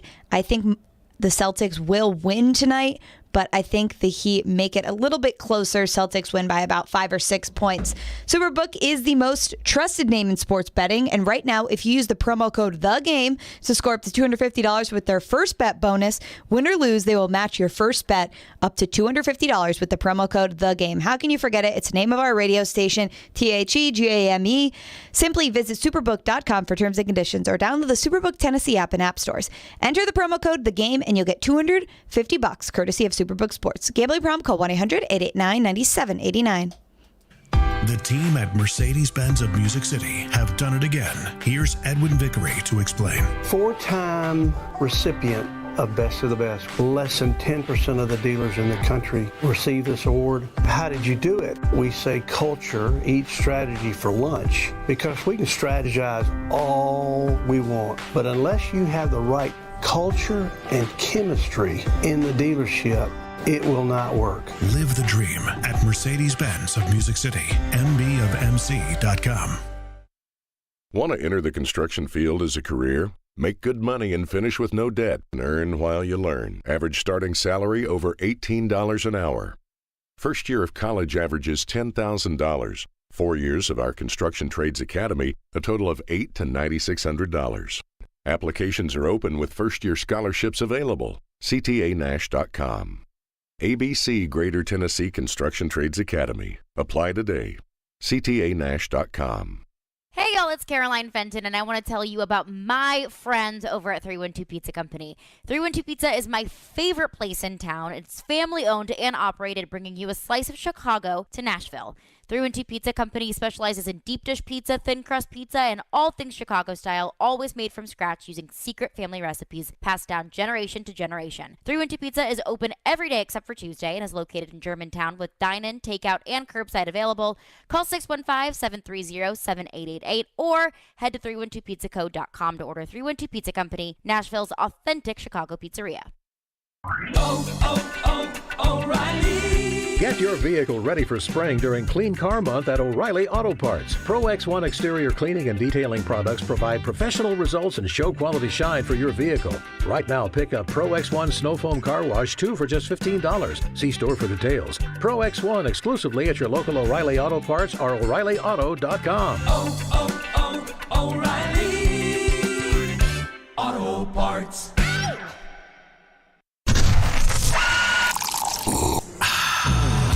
You're locked into Robby and Rexrode. Every morning, first thing. Presented by TJ Anderson Homes of Benchmark Realty on 102.5 and 106.3 The Game and the Game Nashville app. Sometimes he wakes up on the wrong side of the bed. And sometimes he's just, well, Joe. Awkward moment, let's do it. This is the Rex Rant, now on Robby and Rexrode. And it is that time of the day, time for the Rex Rant with Joe Rexrode here on Robby and Rexrode. You can check it out every morning at 7:45 here on the program. Joe Rexrode's Rant of the day. Before we get to that, we do have a pair of tickets to give away to see Bryan Adams at Bridgestone Arena on June 17th with special guest Joan Jett and the Blackhearts. Be caller number 5, 615-737-1025, 615-737-1025. Caller number 5 will win a pair of tickets to see Bryan Adams at Bridgestone Arena on June 17th with special guest Joan Jett and the Blackhearts. Joe Rexrode, the floor is yours. Thank you. You're welcome. You know, I wondered if maybe having a rant after Jeff Calkins' segment might cause me to pivot. I will just read this text real quick from the text line. Okay. Quote, "It's not the gun, it's the idiot. You guys may be more tone deaf than Bud Light." End quote. Speaking of idiots. But I won't pivot on that. I was actually also going to talk about basketball today, but I'll save that for another day because I'm here to tell you that Marvel's not dead, and I just really wanted to come. I wanted to come to the show today to proclaim that because I, as you may recall, had a recent rant about Ant-Man. Was it 3? Ant-Man 3. So yes. Which was an absolute debacle of filmmaking and made me think that and again, I loved the first 2 Ant-Man, so don't get me wrong. I loved the characters. I was all in on it, and then I was like, Marvel has jumped the shark. The MCU, hopefully they'll have some new characters. I mean, you gotta come up with some new stuff. Okay? Yep. I'm rooting for them because it's been a big source of joy for my family. But then the Ant-Man 3 came, and I'm like, it's just toast. They're toast. They're just trying. I mean, at some point it happens. And then we went last night to Guardians of the Galaxy 3. And I know that I'm not like breaking news here, but it is great.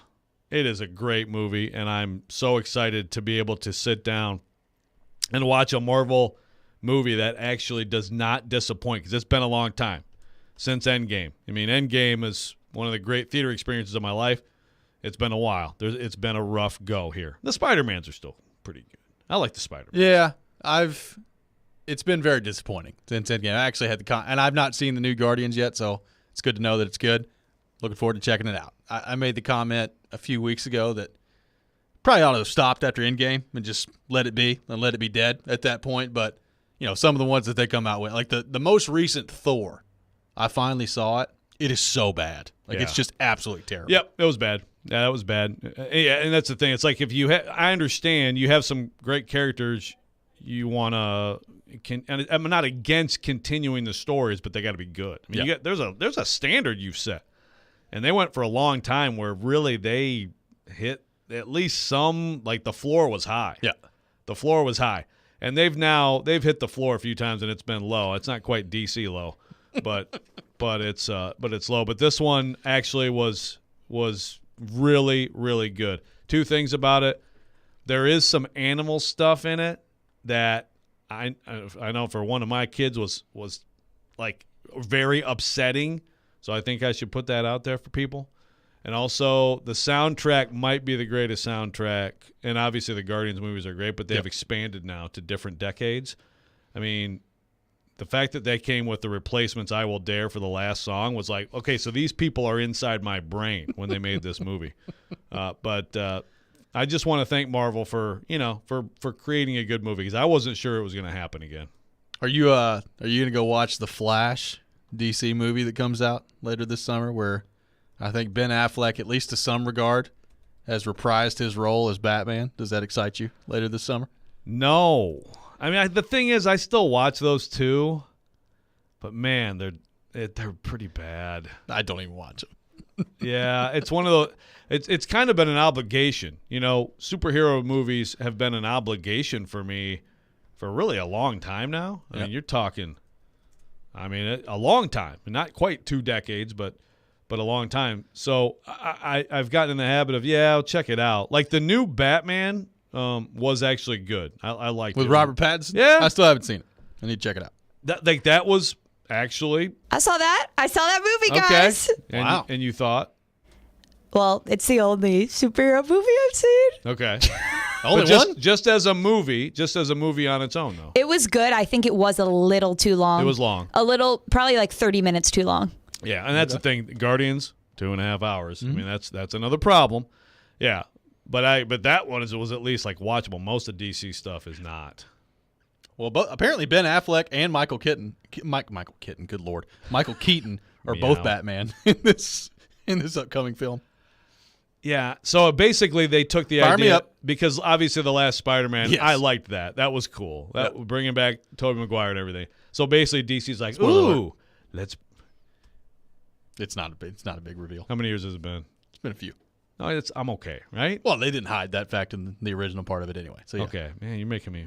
I don't want to get people mad. Oh, about Toby?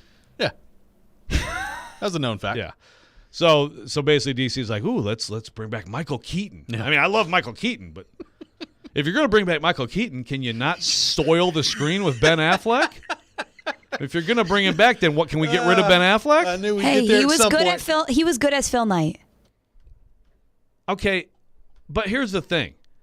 There's 50 actors who could have been better than him. He was fine. It was a good character, but like he's adult. Like he's not good. He was okay, but he was the weakest part of the movie, just like he's in every movie he's in. I'm friends with Matt Damon. I know you are, and he's in this movie, so you can be in this movie too. Thanks, Ben. I did see. Have you seen Air yet, by the way? No, I need to watch it. I've not done a whole lot of movie watching lately. I did go watch Super Mario Brothers, which I enjoyed, so that was good. Okay, but I can't even remember the name of the movie. It may have been Batman versus Superman, but whatever Ben Affleck was in Batman, somehow I ended up in the movie theater watching that thing, and I was just sitting there, and the Batman movies that Christopher Nolan was in charge of, with Christian Bale as Batman. And, Batman Begins is okay, it's all right, but The Dark Knight and The Dark Knight Rises specifically have a very special place in my heart. They're fantastic movies. Incredible movies. I was, I have that in my head. It and I'm not sitting there and I'm watching Ben Affleck as Batman in Batman versus Superman or whatever it was, or Justice League, whatever movie I was watching. I was like, this is just an absolute atrocity. What's going on in my screen right now? Thank you. No, those movies will never be matched. They will not be matched. Like this new one does not come close to those, but it's good. But yeah, the Affleck, I don't know. It's like finger painting with your feet, you know, like as opposed to like a Van Gogh. I mean, it's just atrocity is exactly the right word. It was awful. Now, I will say and somebody brought up Adam West on the text line. I do enjoy the old Batmans. Well, sure. Adam West running around and the kablam and the pow and all that stuff. Oh, it's very funny to go back and watch. No, I did find a place where somebody's got to have like the old Batman series available to watch somewhere. Yeah. I need to find it. Yeah. I'm sure it's somewhere. And no, I love that stuff. It's hilariously bad, but it's also great. So Guardians of the Galaxy is good. That's good to know because I'll be honest with you, of the recent films that Marvel's come out with, I was starting to give up. They've gotten pretty bad. Yep, this is one franchise that and I don't know what's beyond this, but this is one franchise that they've actually stayed strong with. So thank goodness. Thank goodness. 615-737-1025, our phone number, 615-737-1025. Coming up next, we'll be joined by Paul Kuharsky from paulkuharsky.com.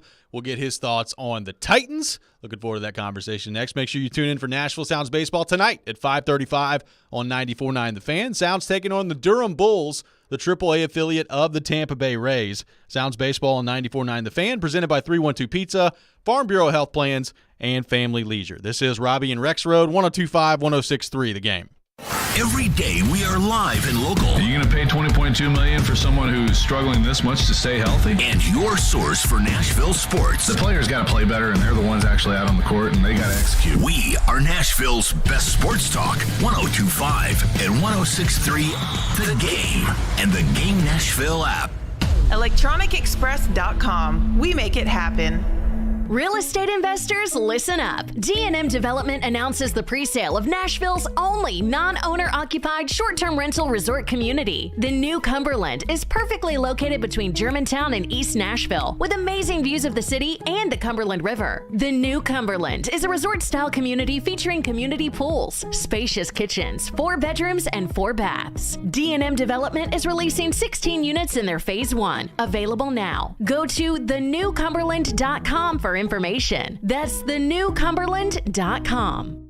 What if you could be credit card debt-free in 10 days and save as much as $1,000 a month? Loan Pronto's all-new Express Equity Line of Credit program is just what you need. Hey, Willie Donick here. You don't have to do a full home refi. You can tap a small portion of the equity you have and enjoy a super low monthly payment. With Loan Pronto's Express Equity Credit Line, you can close in 7 to 10 days. And a $50,000 loan would only cost you around $400 a month. Use that money to pay off high-interest credit cards or do a home improvement. You can access up to 90% of your home's equity, and 9 out of 10 homeowners won't even need an appraisal. Even if you did a total refi recently or just bought your home, you can tap the equity with this fast, easy program. Stop the madness and say no to 24% interest fees. Call Loan Pronto today. 615-499-5780. That's 615-499-5780 or go to loanpronto.com. Equal housing lender, NMLS 166-1781, subject to lender approval.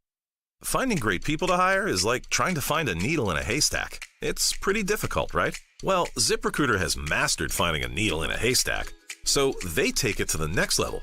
They make hiring so simple that it's like finding a needle in a needle stack. And that's why you should try ZipRecruiter for free at ZipRecruiter.com/free. Here's what it's like to use ZipRecruiter. They have so many qualified candidates that it's easier to find the right ones for your roles. In fact, 4 out of 5 employers who post on ZipRecruiter get a quality candidate within the first day. That's a lot of needles. So how do they do it? ZipRecruiter's powerful technology sends you candidates who are a great match for your job, and you can even invite your top choices to apply. So if you want less hay and more needles, head to ZipRecruiter. ZipRecruiter, the smartest way to hire. And right now, you can try ZipRecruiter for free. That's right, free. At ZipRecruiter.com/free. That's ZipRecruiter.com/free. ZipRecruiter.com/free. Now, your Gibson update. I'm Michelle Knesvik. The Denver Nuggets take Game 1, beating the Lakers 132-126. Nikola Jokic with another dominant performance, 34 points, 21 rebounds, and 14 assists. On the other side, Anthony Davis led the Lakers with 40 points, 10 rebounds, and 3 assists. Tonight, Game 1 in the Eastern Conference Finals, the Heat and the Celtics. The Celtics open up as 8.5-point favorites. On the Tennessee Titans side of things, some of the veteran players spoke to the media yesterday.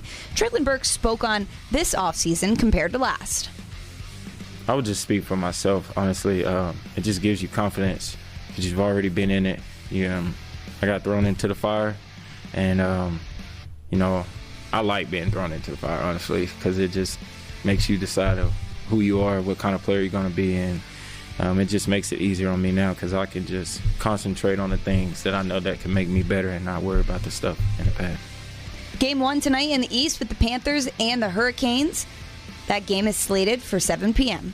This report is presented by the law offices of Amanda J. Gentry. I'm Michelle Knezvik for 102.5-106.3 The Game. For more, follow us on Twitter at 1025 The Game or visit thegamenashville.com. Live from the Hiller Plumbing, Heating, Cooling, and Electrical Studios. WPRT FM Pegram, WPUC HD2 Laverne. Robby and Rexrode. Chase and Michelle. Caroline, Willie, D-Base. Stone Company. Nashville's best sports talk. Crank it up. 1025 and 1063. Rank City scores. On both sides of the ball. One big possession. Touchdown, Middle Tennessee. The Game. A Cromwell media station. Mixing sports and a little bit of fun. This is fun! On your morning drive. This is Robby and Rexrode. With Robby Stanley and Joe Rexrode. Presented by TJ Anderson Homes of Benchmark Realty. On Nashville's best sports talk. 1025 and 1063 The Game. And on the Game Nashville app. Ladies and gentlemen, it's showtime. Final hour, Robby and Rexrode, 1025, 1063 The Game. Robby Stanley, Joe Rexrode, Michelle Knezvik here with you on this Wednesday morning. And as we do every Wednesday morning at 8 o'clock, we go to our 1025 The Game phone line, driven by WilsonCountyHyundai.com. And welcome in Paul Kuharsky from PaulKuharsky.com. PK, good morning. How you doing? I'm well. I'm ready for Joe's favorite guest spot of the week. I'm ready for Joe's favorite guest spot of the week, too. Looking forward to this one today here on the program. Paul, we were discussing Traylon Burks earlier, obviously, and we've talked with you before about how important he's going to be for this team this year. But what did you make of his press conference yesterday, the fact that he's been here all offseason and he's working through staying here in the summer and the heat in Nashville and all those things, and what his approach could mean for him on the field by the time training camp rolls around? Look, it's encouraging what he said for sure. But, I mean, everything everybody says in May is encouraging. You got to offer that caveat all the time. He stayed around to run in the heat. It hasn't been hot until last week, right? Yep. So, I mean, the intent is good, but the weather hasn't cooperated. I think, being in the Nashville air, I've got some people with bad allergies in my family. It's not the same as the asthma he has, but I know they've had troubles with the air through the spring and the fall, and so I think that's been helpful for him probably. But he's got a long way to prove. I know there's I've seen an idiot on Twitter saying Traylon Burks healthy is the same as A.J. Brown. I mean, this is prayerful thinking at this stage. And again, the Titans are a toe or a hamstring or a groin to Traylon Burks away from having an all-time bad. They already have an all-time bad wide receiving core, and if they were to lose Traylon Burks for any amount of time or anything, they'd be just absolutely doomed. Who's the idiot? Hello? Who's the idiot? Sorry? Who is the idiot on Twitter who said that? Oh, I think I know, but I don't want to give any wind to idiot on Twitter. Did Jared say this? I heard Jared on his show. No? Okay. Even dumber than Jared. Hard to believe. Just laying the groundwork. Okay, yeah, I've heard some bizarre things along those lines. But on the conditioning front, PK, I think Burks was the best, like you said, encouraging May comment for Titans fans yesterday. But I was definitely struck by all the new guys talking about the conditioning. I mean, I don't even remember if it was really prompted, but obviously all those guys are not used to the level of conditioning that they're engaging in right now. Do you think that yesterday we needed Vrabel after them, to ask the obvious follow-up, which is, okay, so is this an adjustment? Do you think it is? It seems like it. Well, the feeling I got after doing a little investigation about that was that it's about the intensity from year to year and all of that. Is this three new guys and a guy who wasn't here for the whole thing last year as a rookie, shocked by what you do every year, or is it different than what you've done? I kind of got the feeling that there's no difference. It's just different than they've done it in the past, which is an interesting way to think about it. But I did think Brunskill was particularly interesting, talking about some teams kind of, take it easy. I don't know if he said that, but, make sure you're in shape, but don't push it for worry of injuries, whereas other teams go super hard, like the Titans are going super hard to get that callus. I have no objection to what the Titans are doing. It seems smart for a team that plays the style they play to be hyper-conditioned, but I think, they've opened themselves up to super hyper-consideration about injuries, and I think you can wonder, does conditioning to this level at this stage of the year lay any groundwork for injuries later? I think the door is open to ask that question about virtually everything they do. PK, what were your impressions of being around Will Levis for really kind of the first time over the weekend at rookie minicamp? Yeah, look, rookie minicamp means absolutely nothing. He rolls out on Friday and makes a spectacular throw that's then all over video. And then our friend over at the other station puts up a thing like, hey, Levis haters, has your opinion changed about Will Levis from this one throw? I mean, of course he's going to make some good throws. We've got to condition ourselves can't change your opinion on Will Levis from a rookie minicamp against a defense that includes 0 draft picks. I wrote about it. I don't know what Joe wrote about, but I know Joe doesn't really write anything off of that stuff except some notes. But I mean, he made a great throw to Wiley, the tight end. We asked him about it. It ended the open practice on Saturday, and it looked terrific. And Levis talked about it, and Wiley talked about it, and Vrabel said, hey, you can't throw into a meeting room like that. And when the veterans are out there, that's probably not a good decision. Which I thought was kind of a perfect encapsulation of what a rookie minicamp is about and the way we need to frame thinking about it. So I understand people, want to see the rookie quarterback who's highly drafted and get excited about a couple highlights and all of that. But if you don't take a breath and pull back and consider the context of the whole thing, you're just setting yourself up for disappointment for when the veterans are out there and he happens to throw an interception or make a bad decision. Are you going to react on the same scale? Like if you're awarding him 3 MVPs based off that one throw, then are you cutting him next week when we see him and he throws a couple interceptions? I guess I need to pay more attention to Twitter. Or I guess maybe less. I'm missing all this stuff. Someone was like, "Oh, Levis haters, have some of that." Off that video, that throw. That was your boy, initials Buck BR. Oh, Buck, you got to be kidding me. Okay, well, I'm gonna have to go find this and then I'll send it to him and then we can continue ripping him our little text thread. Like after this weekend, Levis haters. He didn't even give the option like wait and see. He was like Levis haters. After this weekend, have you changed your mind? Are you in or are you still out? God. After this weekend, after a weekend of throwing against a defense with no draft picks, have you changed your mind? Yes. Okay. During which, by the way, on the record, we saw him stretch and do footwork and throw to equipment. Yeah. No, very telling stuff. So beyond that, being around him a little bit now, what do you think? What do you think of him? Also, Are you in a little bit better mood right now? Because I know that I came away yesterday saying, wow, they just added 3 really good talkers to the room for us. And this is what really matters. I mean, I enjoyed talking with those guys, but also I don't know if you have this. I mean, I fear or dread watching the deconstruction of those guys who will gradually be Vrabelized? Just sterilized, if you will, by Titans PR and Mike Vrabel and told to be boring. And I said that doesn't happen Vrabel to everybody.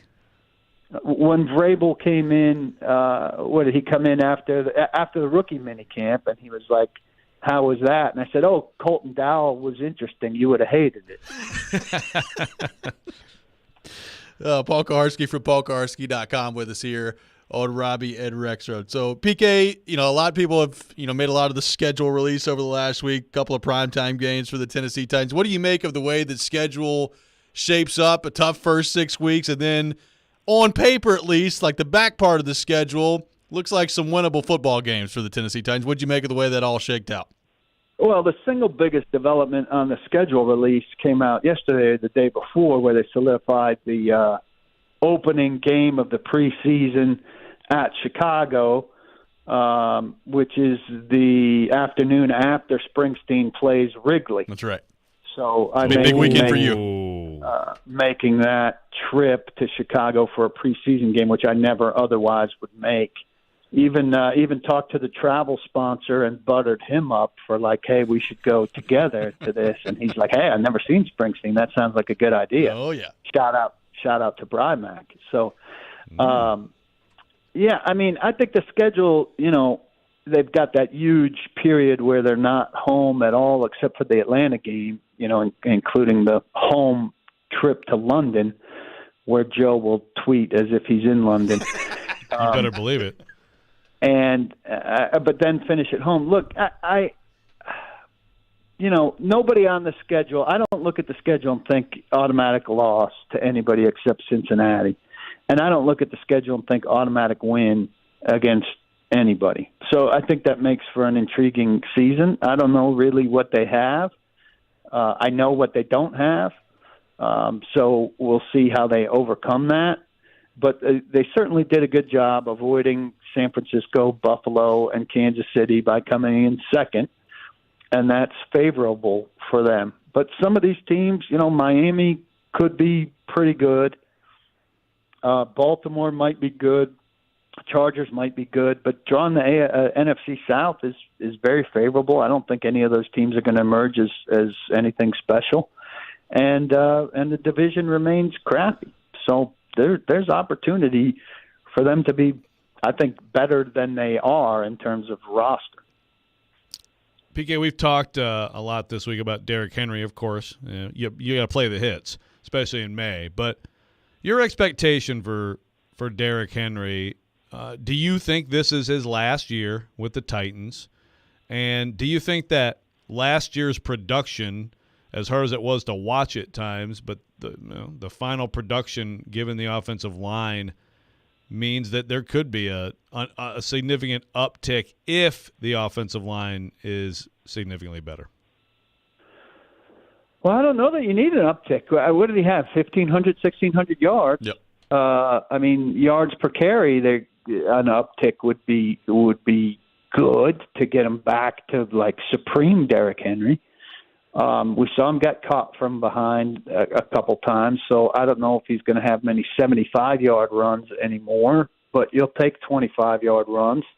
Daniel Brunskill certainly is talking like, as much as we've heard about the new offense, Daniel Brunskill was there to kind of redirect back to, hey, we're still a run-first team, right? I think he could still be very good. The thing is, he's going to fall off a cliff at some point. And so you just wonder when that is. We know he's otherworldly, but we saw when he suffered the Jones fracture that he is, in fact, human. But he came back from that, not that season, but the next season, and obviously was himself again. And so I do think, Joe, that we're quick to dismiss his future and think that this is his last year. If he has another solid year, and they haven't really changed that much, depending too on what Spears does, if there's no market for him next year, and I think they'll be hard for him to find a market, see Ezekiel Elliott, if he'd play for cheap, if he'd play for the kind of contract that they're willing to give him, I don't know that we should be so quick to say it's definitely over for him. I think it's more see what happens, and then see, they would have all the hand in terms of what the contract would be and the length. And I think it'd be year by year and all of that. But I think it's very possible that the best situation for Derrick Henry going forward after this year is still to be here. PK, you delivered as always. Thanks so much for taking time to be with us this morning, and we'll talk to you soon. Good to see you guys. Check out Mike Herndon's piece later today at paulkoharski.com. He'll give his early version of the 53. Awesome. Very nice. Looking forward to that coming up later today on paulkoharski.com. We'll take your thoughts. 615-737-1025 is our phone number, 615-737-1025. More on the Titans coming up next. This is Robby and Rexrode, 102.5 Game. Nashville Sounds Baseball lives on 94.9 The Fan. Catch every pitch. Swing and a miss, strike three. Every hit. That's a base hit. Every run. Looking up, it's gone. On your home for Sounds Baseball, 94.9 The Fan and The Fan app. You enjoy the thrill of gambling, but what happens when it becomes a problem? Whether you want to cut back or quit gambling altogether, the Gambling Clinic has been helping people change their gambling for over 2 decades. We're here to help, not to judge. The Gambling Clinic is a Tennessee-based clinic offering in-person and telehealth support to help people win back their life. Visit us at thegamblingclinic.com. This project is funded by the Tennessee Department of Mental Health and Substance Abuse Services. Hey, are you seeking relief? Maybe you just want to enhance your day or night. Did you know there are legal THC products available right here in Tennessee?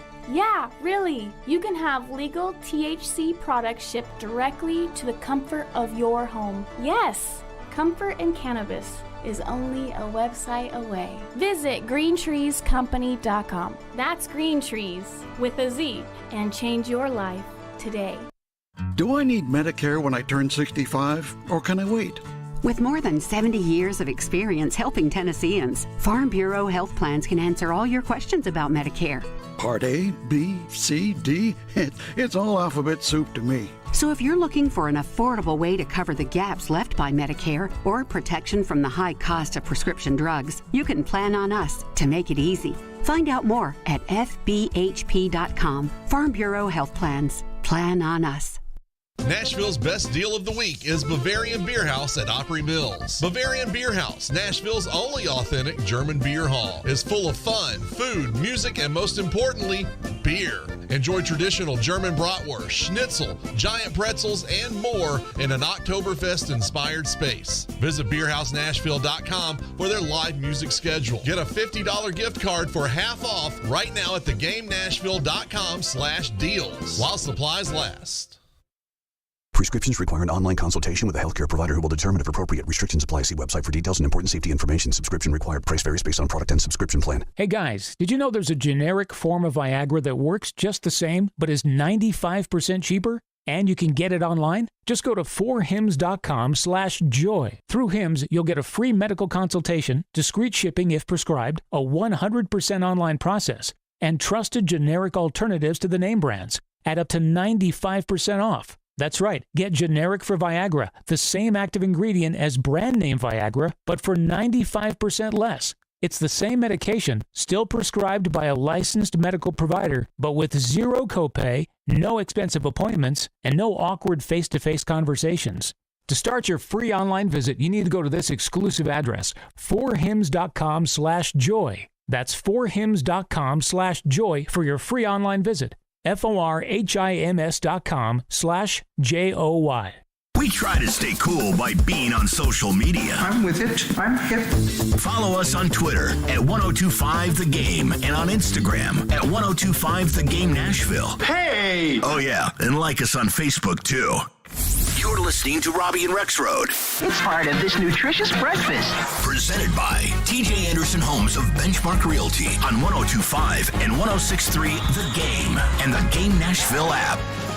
We're on 102.5, 106.3 The Game this Friday for the grand opening of the new Dunkin' in Spring Hill, located at 2098 Wall Street. You can stop by and grab some coffee and register for giveaways from 7 to 9 a.m. Looking forward to that. Welcome back in, Robby and Rexrode, 102.5, 106.3 The Game. Streaming live on Twitch, Twitter, YouTube, and Facebook. Our video streaming is brought to you by Superbook. We are live from our 102.5 The Game studio, brought to you by Hiller Plumbing, Heating, Cooling, and Electrical. Thanks to Paul Kuharski from paulkuharski.com for being with us in the last segment, and interesting to get his thoughts on a lot of the things that we've discussed with the Titans so far this week. But PK Saban saying maybe it's too early to count the chickens before they hatch as it relates to Derrick Henry's future here with the Tennessee Titans. It is going to be really interesting to see how Vrabel and Carthon view that, especially if he has another year that's similar to last year. How did Carthon and Vrabel view Derrick Henry and his future at the age of 30 moving forward? I do think an open mind is just the right approach, and I think we've said it this week. We'll say it again. Much higher likelihood. I am going to put the word much on it. Higher likelihood that Derrick Henry is a Tennessee Titan in 24 than Ryan Tannehill is. Agreed. Now, how high?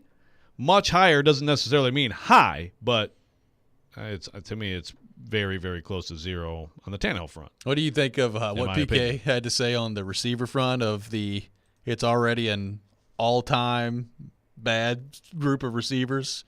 Certainly if Burks goes down, that is the disaster scenario for this Titans wide receiver room. But do you agree that we're looking already at an all-time bad wide receiver room for the Tennessee Titans? Well, I think there's plenty of years over the years where you didn't have someone with the talent of Treylon Burks in the room. So it doesn't have to be. But to that point, and I'd love to know, I can't believe, I got to find this tweet about, what do you think now, haters? Look at this one practice throw. In shorts?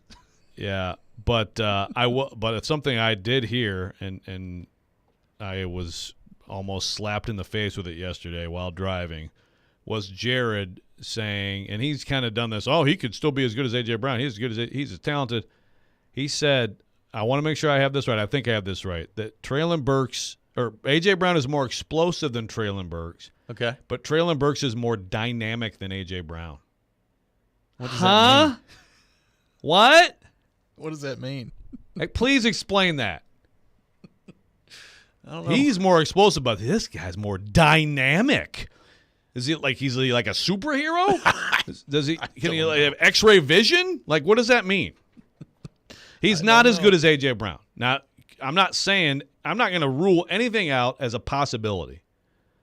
But I'll be surprised if if his career is as good as A.J. Brown's. A.J. Brown is an elite receiver. It's very hard to find. There's a lot of first-round receivers, a lot of good receivers, a lot of number one receivers. A.J. Brown is a higher cut than that. I don't know why that's hard to understand. I agree. Hey, I'm keeping an open mind on Treylon Burks. Me too. I agree with everything you just said. I will say this, because we've talked about injuries today. Like on the offensive side of the ball, obviously, well, maybe it's not obvious now who you just drafted at quarterback, but I think most people would agree like the most important player to remain healthy this year for the Titans on the offensive side of the ball would be the quarterback in Ryan Tannehill. That's usually how it works, and that still would probably be my answer. Is Treylon Burks number two? Like if Burks, to his point, if Burks gets hurt, this room at wide receiver is a disaster. And look, we'll see what Kyle Phillips brings to the table, and we know that NWI can at least play, and Chris Moore has been brought in, and I get all that. But I think I would put Treylon Burks at number two as the most important person to stay healthy. And I could listen to an argument for number one because they just drafted Will Levis. Yeah, well, that is true. Man, so basically headline, Robbie Stanley says no drop-off from Tannehill to Will Levis. Yes. Let's tweet that one out. Thank you very much. No, but it's a fair point. They're pretty strong at backup quarterback now, I think. I think they will be. So, yeah, certainly it's two. We saw when Derrick Henry got hurt, they were able to find guys to do fine, to do pretty well. And they did just draft Spears. They have Haskins around. So, I think you're right. They can't lose Burks. No. Dennis on the text line says, PK says it's way too early to judge Levis, and then a minute later says this is an all-time worst receiving group for the Titans. I hear what you're saying, Dennis. There is, at least with the Titans receiving group, like there are some people that we have seen before. Like we know what NWI is. We know essentially what Chris Moore is.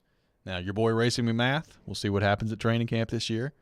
I don't know that we know what Kyle Phillips is, but we know that at least he was doing some good things before he got hurt last year. And we don't know exactly what Traylon Burks is yet, but we at least have an idea about the receiving room and have seen most of these guys actually play football before. Yep, Burks and Phillips have to be, both of them, not just Burks. Burks, of course, is number one easily. But I think Phillips, the way that they've gone about things, it to me points to Kyle Phillips has to be a key here. Yep. He has to. They have to be counting on that and believing it's going to happen. Because NWI can go out there and he can be fine. And I don't know about McMath. I still think there's some potential there. I mean, Vrabel laid it out there. And I asked about him on draft night or the third day of the draft. Like, this is like an NFL. Are you staying in the NFL long term? This is – got to prove it. And, again, he did make big strides. I know Kaharski can say, oh, yeah, he had one practice. That's not accurate. He was making strides, and he got hurt. We'll see. I'm not ruling it out. I'm asking you because I heard Jared talk about this last week, and honestly, I don't remember from the discussion last year how many of the big plays that Racing McMath made in training camp came against Caleb Farley. Yeah, definitely a couple of them. There was one day in particular where Farley got torched by him, but he also made a couple big plays in the preseason game, didn't he? Yep, he did. That wasn't Caleb Farley, as far as I know. Although maybe Farley accidentally put on the other team's uniform. That is possible. Coming up next, it's time for The Choice is Yours here on Robby and Rexrode. Joe Rexrode in the questions chair today, so looking forward to that. Make sure you check out Nashville's best deal of the week. It's for Bavarian Beer House at Opry Mills. Bavarian Beer House, Nashville's only authentic German beer hall, is a place full of fun, food, music, and most importantly, beer. You can enjoy traditional German bratwurst, schnitzel, giant pretzels, and more. All you have to do is go to theGameNashville.com/deals to get a $50 gift card for $25 to Bavarian Beer House while supplies last. You're listening to Robby and Rexrode, 102.5, 106.3, The Game. The NFL offseason is in full swing, but you'll never miss any of the big news. Thanks to Yahoo's Charles Robinson. They know that there's a chance that they're going to have to deal this guy. He's one of the best insiders there is. All of a sudden, he becomes a functional player who we thought was just trash. Join Charles Robinson every Thursday morning at 8 on Robby and Rexrode, presented by the NFL Alumni Association on 102.5 and 106.3 The Game and the Game Nashville app. Looking for a big diamond? Genesis Diamonds introduces our Elite Collection, all new for this year. These are large, rare diamonds in the top 1% of the world. 3-carat, 4-carat, 5-carat, up to 10-carat precious diamonds for the most discriminating buyers who appreciate quality. Genesis owners travel worldwide, tapping a vast network of diamond cutters, carefully hand-selecting each of these remarkable diamonds. We invite you to view this premium collection of GIA-certified diamonds, rounds, cushion cuts, emerald cuts, even fancy colored diamonds in size and quality never before seen here. And to showcase these exquisite stones, only Genesis has the finest handcrafted rings from all the world-class designers. If this is the year you're upgrading her original diamond, or you just want to go big for the first time, no need to travel to New York or Los Angeles or Antwerp. Genesis Diamonds' elite collection of large, precious diamonds is here in Nashville. Genesis Diamonds and luxury pre-owned Rolexes, Green Hills and Cool Springs. Music City will be rocking June 23rd through the 25th with a different sound, the sound of NASCAR. Start your engine! The Ally 400 is back at Nashville Superspeedway, and this year, it's a night race. NASCAR in Nashville. It's guitars and fast cars under the lights. Visit NashvilleSuperspeedway.com to get your tickets for the triple header weekend, including the Ally 400, Tennessee Lottery 250, and the Rackley Roofing 200 today. Does this sound familiar? Did your agent provide excellent entertainment with their TikTok videos and constant social media posts about themselves while completely ignoring that you hired them to sell your home? Did they tell you how wonderful they were? How many followers they had? They probably never sold your home, but hey, they did get 15 likes on their selfies. Hashtag my clients love me. Don't let that happen to you. Google TJ Anderson Homes and see why the only likes we care about are our clients loving our service. Ask us about our prepay with TJ option and how it can save you thousands. TJ Anderson Homes of Benchmark Realty. Office number 615-432-2919. How's Wingstop sound? Crispy, juicy, classic wings. Made to order, cooked to perfection. And sauced and tossed in those 11 soul-satisfying flavors. Paired with hand-cut seasoned fries, house-made honey mustard, blue cheese, or signature Wingstop ranch. And of course, spicy Cajun fried corn. I think you've heard enough. Get your flavor delivered at wingstop.com. Will they find a home? Sponsored by Geico. Sarah wants a yard. My own little paradise. Brad, however, hates yard work. The only thing I hate more than cutting the grass is paying someone to cut the grass. Compromise is tough, but these two won't have to compromise when they bundle home and car insurance with Geico. It's easy, and they could save even more. In the end, Sarah and Brad found a great home with a yard. A very, very small yard. Time to get it done. And I'm done. Bundling without compromise at geico.com.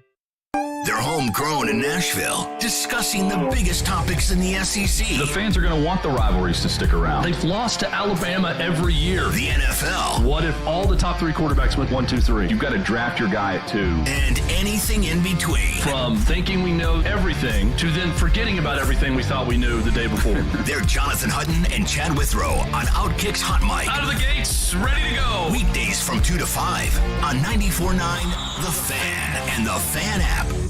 Hey, Nashville, this is Eli Gold, voice of the Alabama Crimson Tide, and you're listening to Nashville's best sports talk, ESPN 102.5 The Game. We all have choices to make. Like right now. Come on! It's The Choice Is Yours, built by Jarrett Companies. You have a choice, so when you have a need for site and utility work, fire protection, concrete, and asphalt services, the choice is simple. It's Jarrett Companies. For more, visit JarrettCompaniesInc.com. Come on! The choice is yours, now on Robby and Rexrode. It is time for The Choice Is Yours here on Robby and Rexrode, presented by Jarrett Companies, your one-stop shop for site and utility work, fire protection, paving, and concrete needs. Get your free estimate at JarrettCompaniesInc.com. Joe Rexrode in the questions chair today. Joe Rexrode, I turn it over to you. Sports or non-sports? Non-sports. There you go. You just say non-sports? Yeah. Oh, sorry. Did Robbie say sports? The non was like, it was very high, so I just want to make sure. My voice cracked. All right, non-sports. Well, in light of Guardians of the Galaxy 3 continuing to hit with a second sequel, very hard to do for movie franchises. One is hard enough. The movie franchise sequel could be 2, 3, 4, whatever, that you wish never got made. That never got made. You go ahead. I need to think about this. Yeah, me too. It's an easy one for me. Godfather 3. Godfather 1 and 2, arguably the best 2 movies ever made. Godfather 2, I think, might be the best movie ever made. It's certainly the best sequel ever made. There's no question about that. And those 2 movies telling a story of the Mario Puzo novel, pretty much perfection. Godfather 3 was a pretty good movie, I guess. But, man, did it smear the whole thing. Just get it, wipe it from the face of the earth, and let's just keep it to 1 and 2. There's a couple that come to mind to me. Number one, most people probably don't even know this exists, but Slapshot 2. Oh, my God. I didn't know. It's got Stephen Baldwin as the main character in it. What? It is atrocious. Oh. I mean, Slapshot, as we know, great movie. One of the all-time great sports movies. I won't ask you, but it's amazing. Let me tell you. Slapshot 2 with Stephen Baldwin as the main character. What? It is pretty bad. And I will say, too, less egregious than that one. But the Hangover movies, Hangover 1 was really good. Yep. Hangover 2 is all right. Like, I enjoyed it somewhat. Hangover 3 might be the worst movie of all time. It's really bad. It was unnecessary for sure. So my 2 answers, Slapshot 2 and then Hangover 3. Yeah, those are good. My mind immediately goes to Sandlot. I don't even know if people know that there's a third one. I heard about this. I haven't seen it. But Missed that one too. It's really bad. It's really bad. The first one is, phenomenal. Who doesn't love that movie? The second one is okay. I've never even seen that. I didn't even know there were any sequels. I didn't know there was a second one. So yeah, they're just. They're like a cornier, more modern version of it. The first one, it's gold. It's perfect. No need to have a sequel whatsoever. So Sandlot for me. Sometimes it's okay just to leave things alone. I agree. Yeah. Like, you don't need to remake a movie also. Does that count?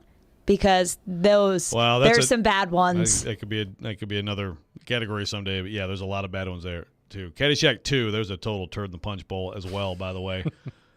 Okay, sports. I think right now that Jokic should have been MVP. And I know that this happens in the playoffs, right? Like someone goes nuts and you're like, yeah, well, it's a regular season award. I know it's a regular season award, but like it's not like he didn't dominate the regular season. Yep. So I'm trying to separate it from the fact that Embiid came up so small in Game 7 and that Jokic is like, he went for what, 34, 21, and 14 last night? That is correct. And he's averaging in the postseason 31, 13, and 10 or something. Yeah. So again, that's the postseason. I understand the award is different, but I really do think that was a miss. So your MVP in any sport that did not win in a particular year that should have won. Okay. You go ahead first. Yeah, you got to go first. Well, here on WHMR, Nashville, Tennessee, I'm going Derrick Henry 2020. I think that what he did that year is so difficult today to achieve. And that team, there were many great elements to it. We've gone through it, right? Tannehill played great. A.J. Brown, everything. Everything was working. Good OC. But still, you're talking about an offense that could score with anybody in the league because of a running back. And I'd love to know the next time we'll be able to say that. There's other great backs around the league. Mm-hmm. I think that it was such an extraordinary season that I think he certainly should have gotten way more consideration. And he was it's just become the quarterback award. Yeah. And to me, it shouldn't just be the quarterback award. There should also be defensive players a lot more often than there are too. So there you go. Okay. Want me to go? I can go next. Go ahead. Mine is in college. Is that okay? Because it's just the first one that came to my head. It's actually the Heisman race this past year. I thought it should have been Bryce Young. Listen, I know he's on Alabama. I understand they lost a couple games and people want to put that against him. I think he was the best player in college football last year. And, he didn't even go. I think he should have won the Heisman 2 years in a row. He was at least on my ballot, unlike most people. Yeah, I thought that was wild. I could go a few different ways with this. Look, I think LeBron has won 4 MVPs, I think, is the total he's won, which is just absurd that he's not gotten more than 4. It's kind of similar to the Jokic thing. I think a lot of voter fatigue takes place, and they're tired of voting for the same people. So it's just like, oh, LeBron. And this will probably be a discussion with Patrick Mahomes pretty soon. Like, he's won 2 MVPs now, and eventually it's going to be, well, that's what Patrick Mahomes does. We're just going to leave him alone. Right. At this thing. Non-Mahomes award. Non-Mahomes award. So, LeBron would probably be one of my first answers, but it's an MVP award of defensemen.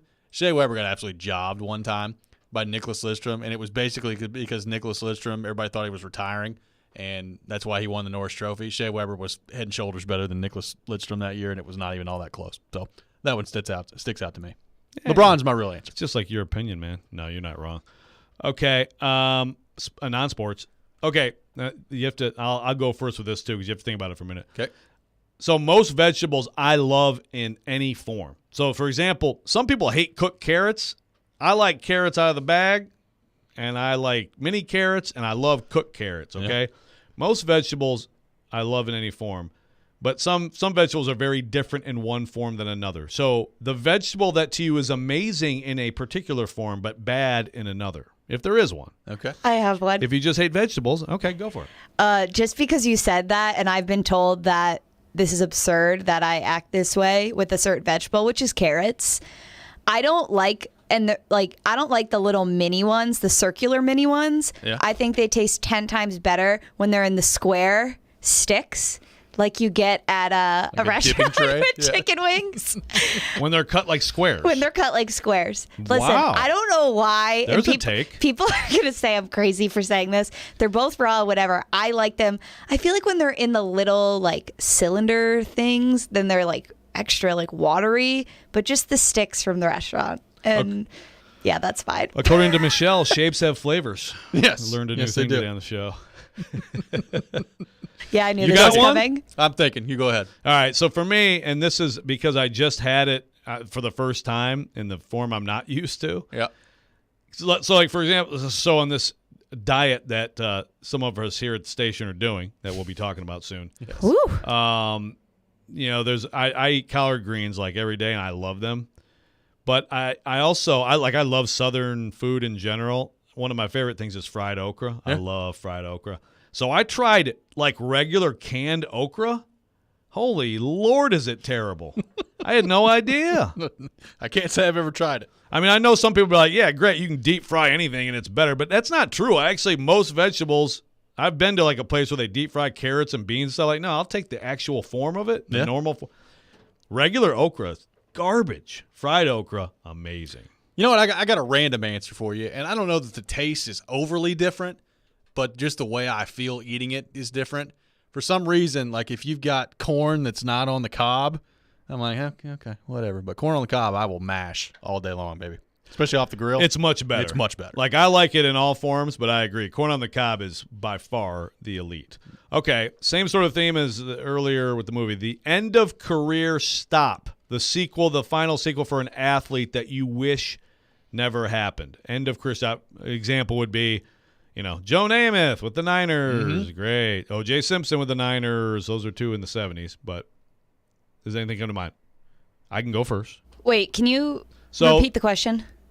A lot of times athletes end up going somewhere for the end of their career. Yeah. The one you wish never happened, just like a sequel to a movie. Yep. That you wish never happened. I'll tell you mine. So first of all, I know these don't count. Dennis Rodman can't count, but I loved the Worm, and then he went to the Bulls and turned his hair purple and won some rings for Jordan. Flew out to Vegas. And then Justin Verlander can't count either, I know. But I will go with, for me, Dino Ciccarelli. Okay. He's my favorite non-Heisman Red Wing. I loved Dino Ciccarelli. Huge part of their 90s teams, and he was gone after the 96 shocking loss to the garbage Avs, and then he actually went and had 35 goals. Well, that would be for Crispy with Tampa Bay Lightning. And he had then he basically faded, but like he had a great year left in him, and we let him go, and I'm still bitter about it. Mine's pretty easy. McNair to the Ravens, just with the Titans the whole time would have been great to see him start and end his career with the Tennessee Titans.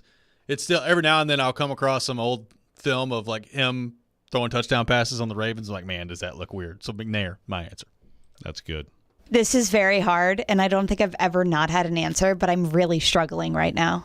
Okay. On who? But I think you know what I didn't. Vikings. You know what I didn't like, which I don't really know if this counts. But when D Wade went up to Chicago and then back down to Miami, right, to retire. He went to Chicago, then Cleveland. Oh, Cleveland, and then back yes. to Miami. Yep. Yeah. I guess he didn't technically end his career there, but I just hated when he was in Cleveland. So that doesn't really answer your question, but it's okay. Rodgers count. I knew that there would be a ton of movies. So Gover's got Mission Impossible 2, absolute stain of the franchise, American Psycho 2, Joe Dirt 2, Dumb and Dumber 2, Jaws 3. The Jaws you can go through. The Fast and Furious, all of them. That's a good call. Yeah, a lot of Dumb and Dumber 2. That's Finding Dory. No, I like that. I heard Finding Dory was okay. I haven't seen it.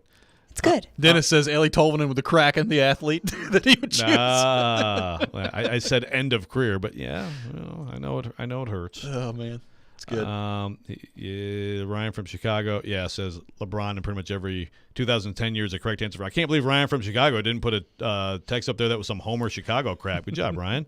No, he's all for LeBron greater than sign Jordan. Really, that surprises me. Yeah. He's all for LeBron is the GOAT, not Jordan?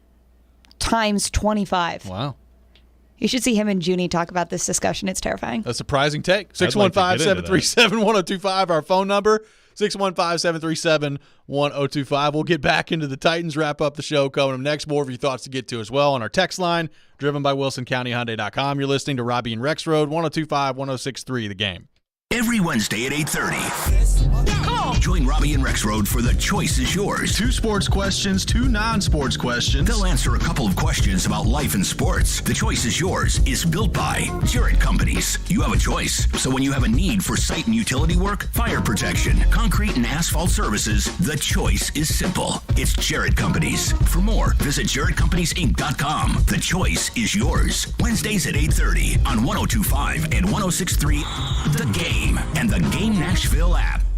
What's up, everybody? Michelle Knezvik here, and I want to let you know to bring that big bet energy this summer with Superbook Sports. Superbook is the most trusted name in the sports betting world, and right now, if you use the promo code THEGAME to score up to $250 with the first bet bonus, win or lose, they will match your first bet up to $250 with the promo code THEGAME. You're not going to forget the code. It's the name of the station, The Game.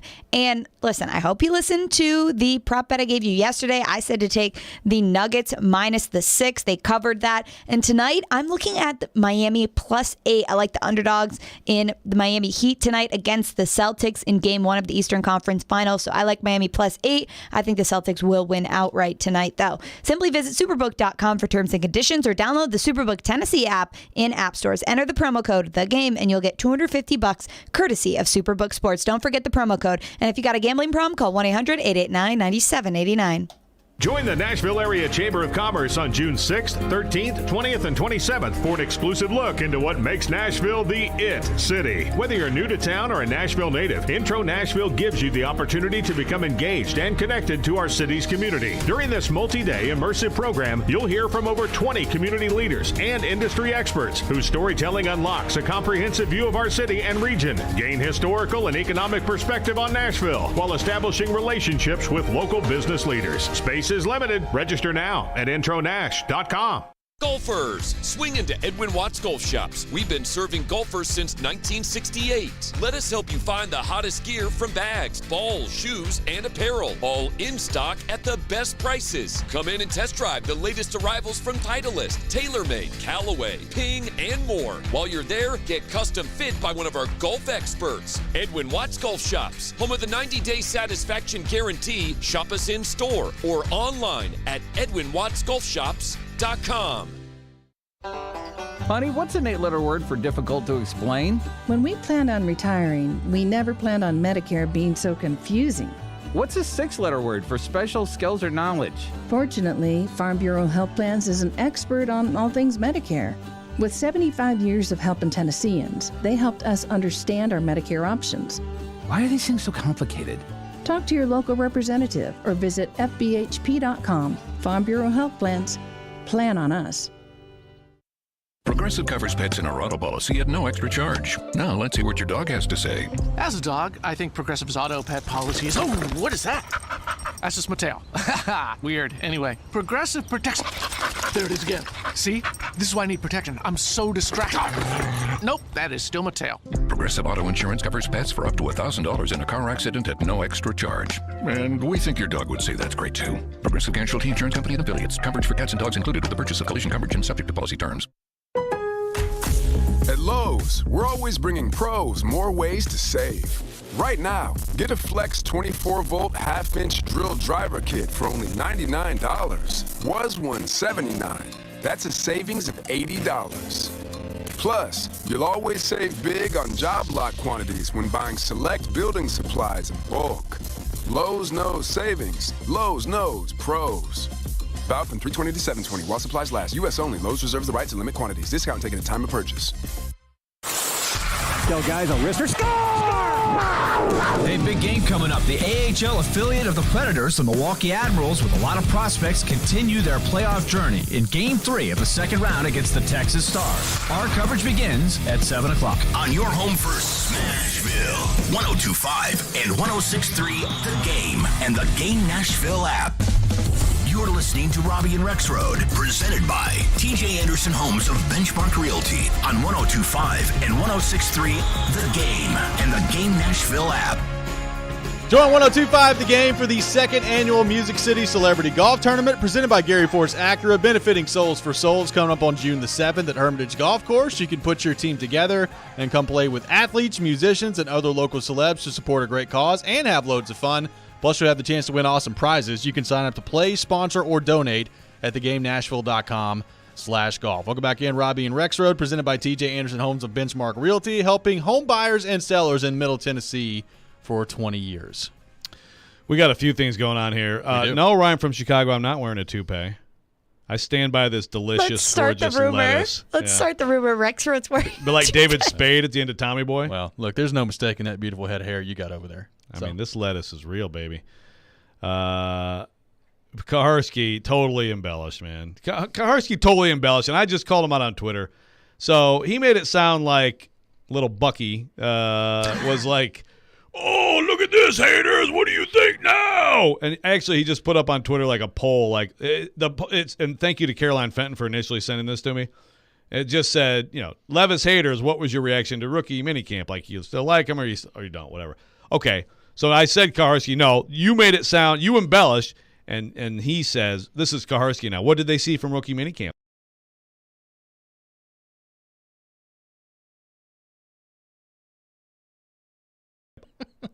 You embellished, Kaharski, and you know it.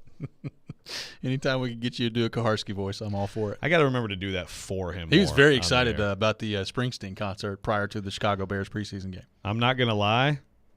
I'm going to have eyeballing it? I mean, I'm not saying I'm going with him, okay? Because although that would probably be hilarious. Get some video of him like totally losing his mind. But I'm going to have to hit that, right? Yes. I think so. I mean, I'm not like the Springsteen is like this weird sports writer cult for Springsteen. Yeah.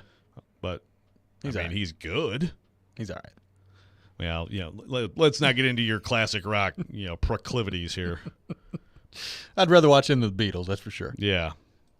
Garbage that they are. Speaking of garbage, let's talk about your Derrick Henry MVP take from 2020, and the choice is yours. I mean, I'm just saying. Aaron Rodgers did win the award that year, and he completed 71% of his passes, threw for 4,300 yards, 48 touchdowns, 5 picks, quarterback rating of 121.5. Yeah, what do you do in the playoffs? What do you do in the playoffs, man? And I know. Again, it's a regular season award. What did he do in the playoffs that year? Got to the NFC title game. What was that? That was a loss to the Bucs, right? Yeah. Yeah.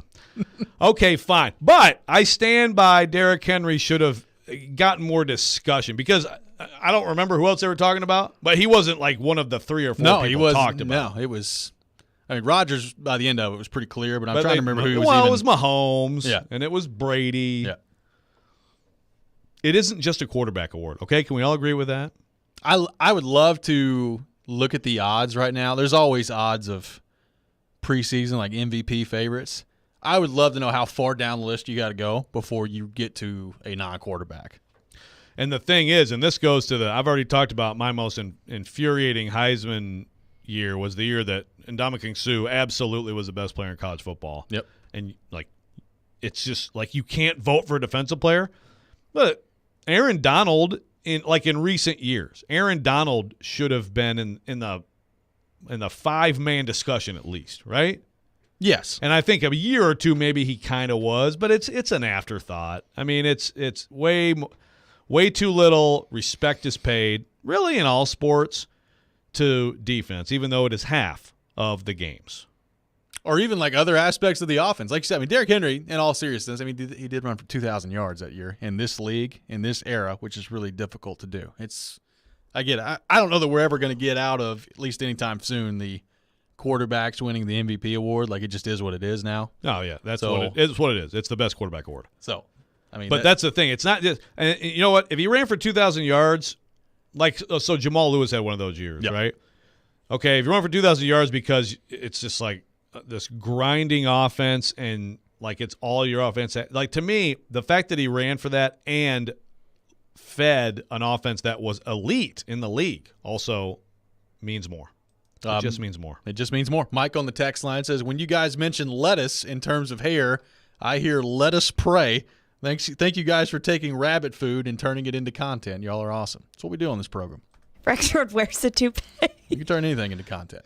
You want here? You want me to do this? Come on, look at this. Look how hard I'm pulling. Okay. John and Burns. Have you ever seen Tommy Boy? There's no way. Joe, come on. John and Burns on the text line says Bob Seger and Bruce Springsteen are everything wrong with rock and roll. Robby, your Beatles take is still trash. This is from John and Burns on the text line. Okay, wait a minute. Bob Seger hatred on the text line. Okay, now wait a minute. Okay, so I agree with you that his Beatles take is trash. It is beyond cheeks. It's inside cheeks, okay? But you're telling me that Bob Seger and Bruce Springsteen are everything wrong with rock and roll? What are we doing here? For the record, they're both great. For the record, I'm a big Bob Seger fan. I went to a Bob Seger concert one time here in Nashville. I'm jealous, man. I was love to by go see far Bob the Seger. youngest person in the room. There's no question about it. Yeah, I can see that. I'd love to see Seger. And I guess I'm going to see Springsteen. A little tailgating with PK. Don't forget your toupee. Be a fly on the wall there. Yeah. That's fine. You can make fun of my toupee all you want. Joe, game one tonight between the Heat glue. and the Celtics. It's all about the glue. Who you got tonight in game one between Miami and Boston? I got the Celtics. I got the Celtics in 5, and I hope I'm wrong. I am wrong a lot, as we know from weekend winners, so you can take heart in that. I'm not super optimistic about that being a series. I hope I'm wrong. I hope that you continue to be wrong about your Miami Heat, because it's been an incredible run. I would love to see them get this done, but I'm not feeling great about it. I'm not feeling great about it either. Boston, I don't love the matchup with Heat. It's going to require Jimmy Butler to go nuts, which he can do. We've seen it, but I think it's going to require a lot from Jimmy Butler. Hero coming back? There is a chance at some point he could be back. Yes, but I don't think that's necessarily happening tonight. When did the Stanley Cup play? They start next week again? They start back up in June sometime? They're back Stanley tomorrow. Cup playoffs? Okay, good. Tomorrow's game one, and then Friday game one between the Stars and the Knights. So Gary Bettman is nothing. Take a nice break. He's nothing if not consistent about floundering around. Yes, hey, we just did the secret draw, and the Chicago wins the lottery. Chicago, there we go. That does it for us today here on Robby and Rexrode. We'll be back 6 a.m. tomorrow. Chase and Michelle up next. This is 102.5, 106.3 The Game. All the big plays. Ball right to score. Yoshi sets up Matt Duchesne. All the big stories. For the Predators, are you holding on to what you got, or are you selling some guys off? All in one place. We are Nashville's best sports talk.